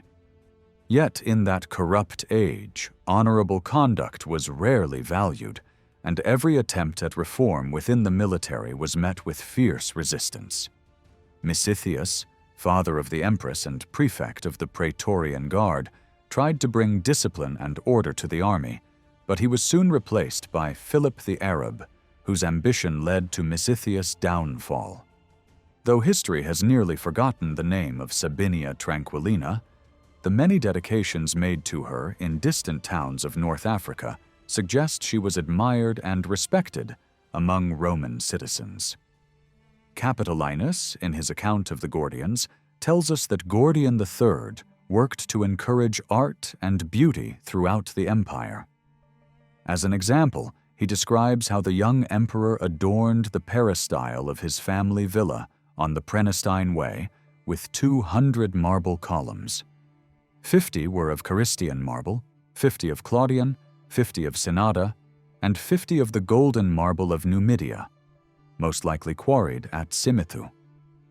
His name, however, will forever be linked not only with Rome, but with the small African town of Thysdrus. It was here that his grandfather Gordian I, drawn from a peaceful life, first raised the standard of resistance against the tyrant Maximinus.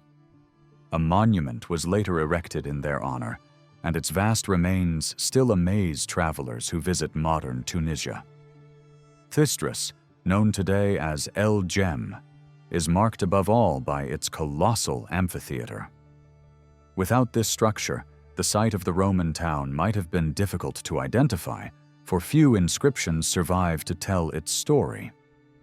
We know from the writings of Hirtius that after the Battle of Thapsus, Julius Caesar fined the people of Thesdrus. Yet he lessened the penalty because of the poverty of the inhabitants, ordering that they provide only a fixed quantity of grain.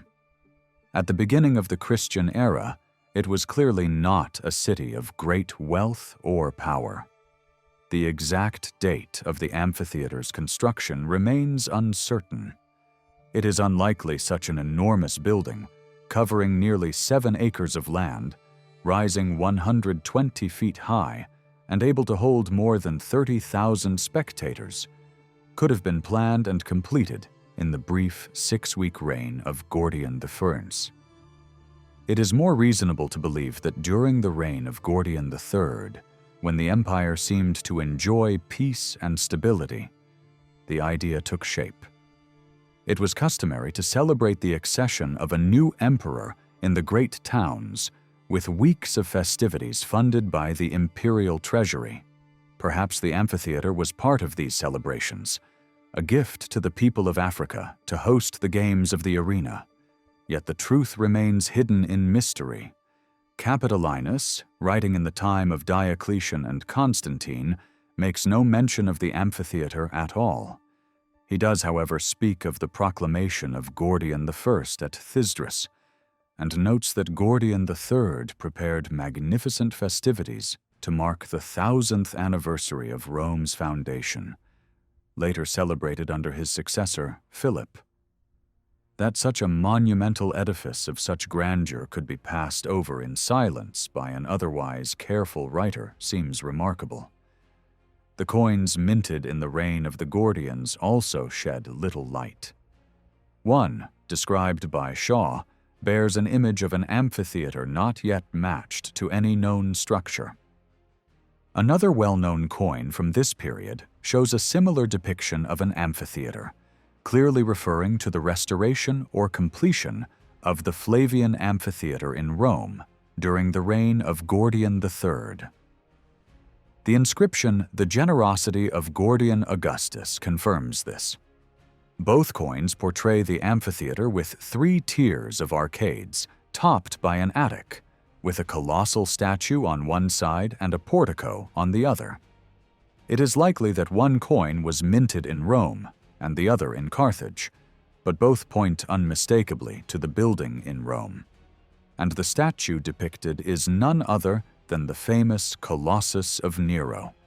The silence of both Latin writers and later Arab authors, such as el-Bekri and Idrisi, in the 11th and 12th centuries, makes the question of Thysdrus difficult to solve.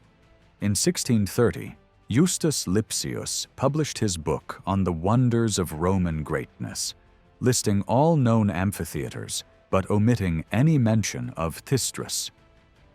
The Jesuit scholar Joseph Gius, who described amphitheatres like those at Arles in great detail, was also silent on this monument. Later, the Marquis Scipio Maffei, when comparing the amphitheatres at Verona, Rome, and Capua, boldly declared that these were the only true amphitheatres built by the Romans. According to him, the others, such as those at Arles, Nimes, Pompeii, and Pola, were merely theatres and never intended for gladiatorial combat. The first traveler to seriously draw attention to the amphitheatre at Thysdrus was Shaw, who visited North Africa between 1730 and 1738. About 30 years later, Bruce likely became the first to make a drawing of it. The historian Gibbon offered no clear explanation of its origins, relying mainly on the accounts of Capitolinus for that era of Roman history. Even modern encyclopedias remain strangely silent, some of them ignoring the monument altogether. Yet, evidence suggests that many inscribed stones taken from the amphitheater were later built into the walls of Arab houses in the nearby village of El Jem. A careful excavation of the ancient town would likely reveal important clues about the construction of this immense building. For now, we must rely on tradition, and it is reasonable to believe that the amphitheater was designed and nearly finished under the Gordian dynasty. The upcoming celebration of Rome's 1000th year, which the Gordians were preparing to mark with grandeur, would have encouraged the construction of new amphitheaters and the completion of unfinished ones, not only in the capital, but across the provinces.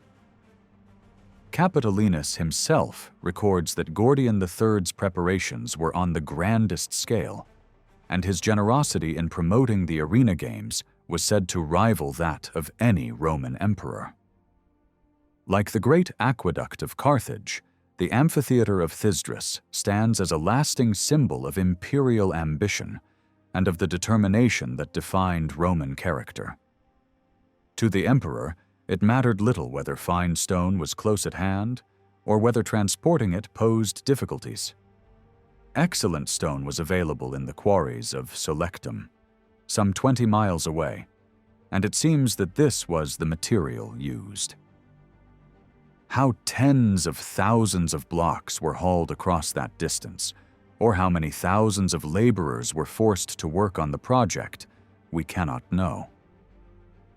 What we can say is that the scale of the enterprise inspires amazement, even today, and would seem impossible under modern conditions. Architecturally, the amphitheater at Thysdrus followed the familiar pattern seen throughout the empire, with open arcades on the outside, each tier built in one of the recognized classical styles.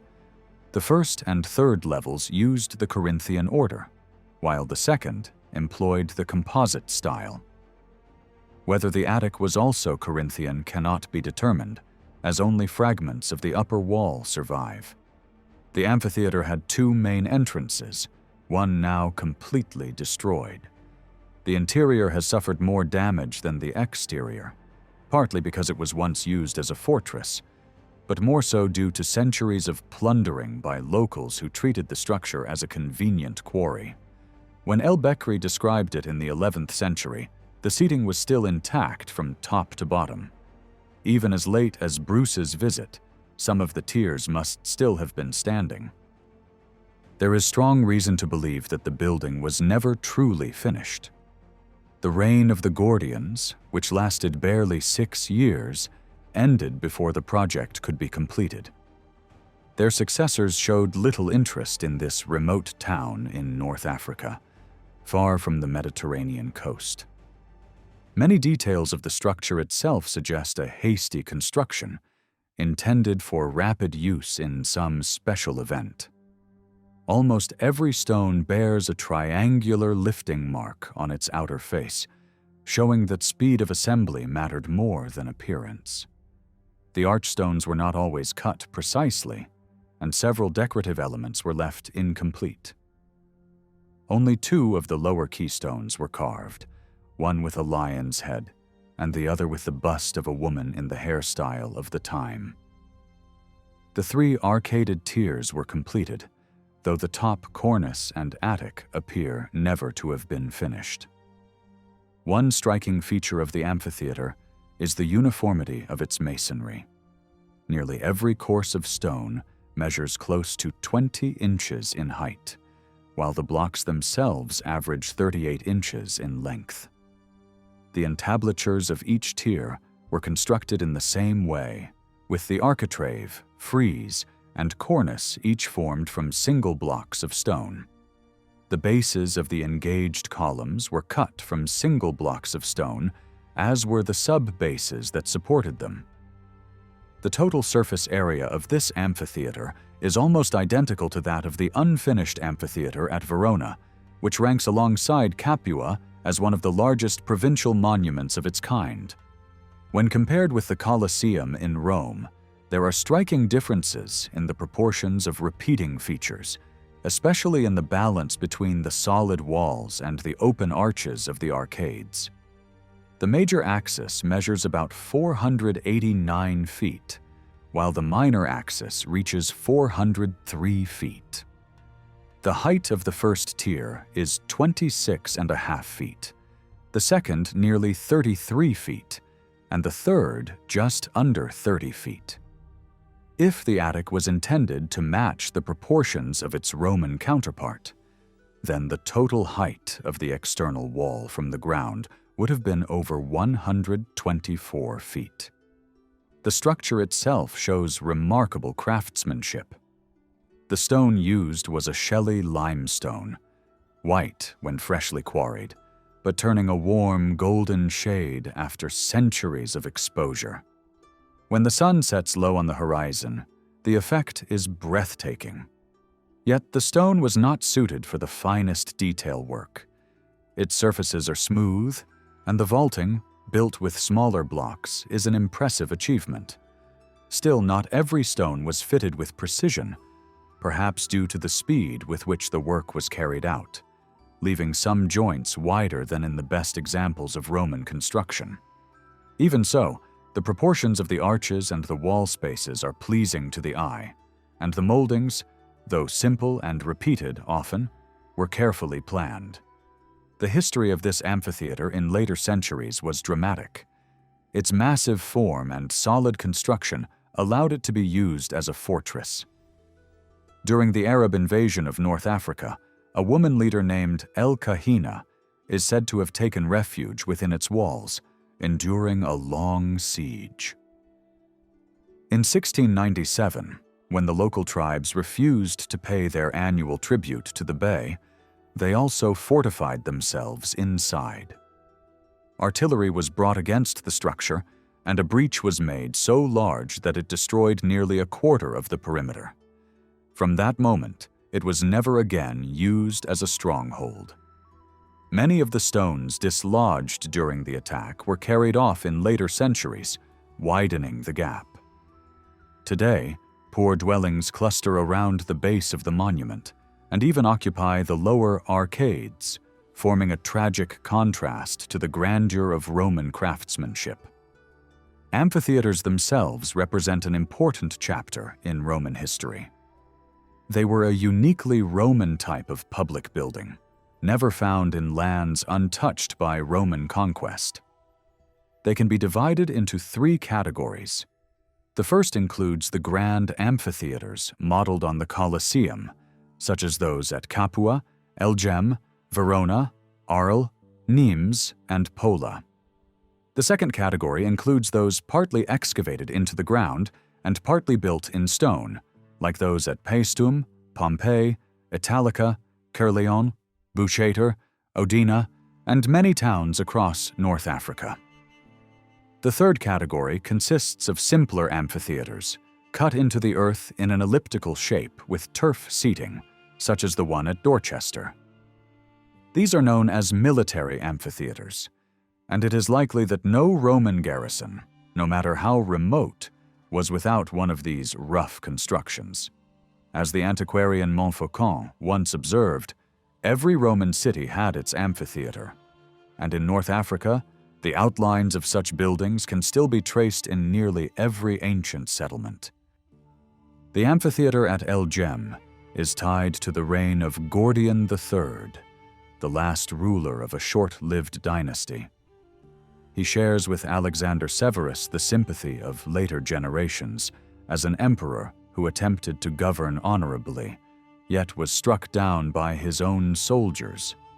At only 20 years of age, Gordian was murdered at the command of the Praetorian Guard, and Philip the Arab was placed on the throne. Gordian's memory, however, endured. Capitolinus records that the Senate decreed his descendants would forever be free from the burdens of taxation, a rare honor in Roman history. Sadly, no inscriptions have been found in North Africa that carry the names of Gordian Famorn or his son. At Jamila, the ancient city of Kikulum, a damaged slab has been uncovered, but the few surviving words are written in Greek and provide no useful information.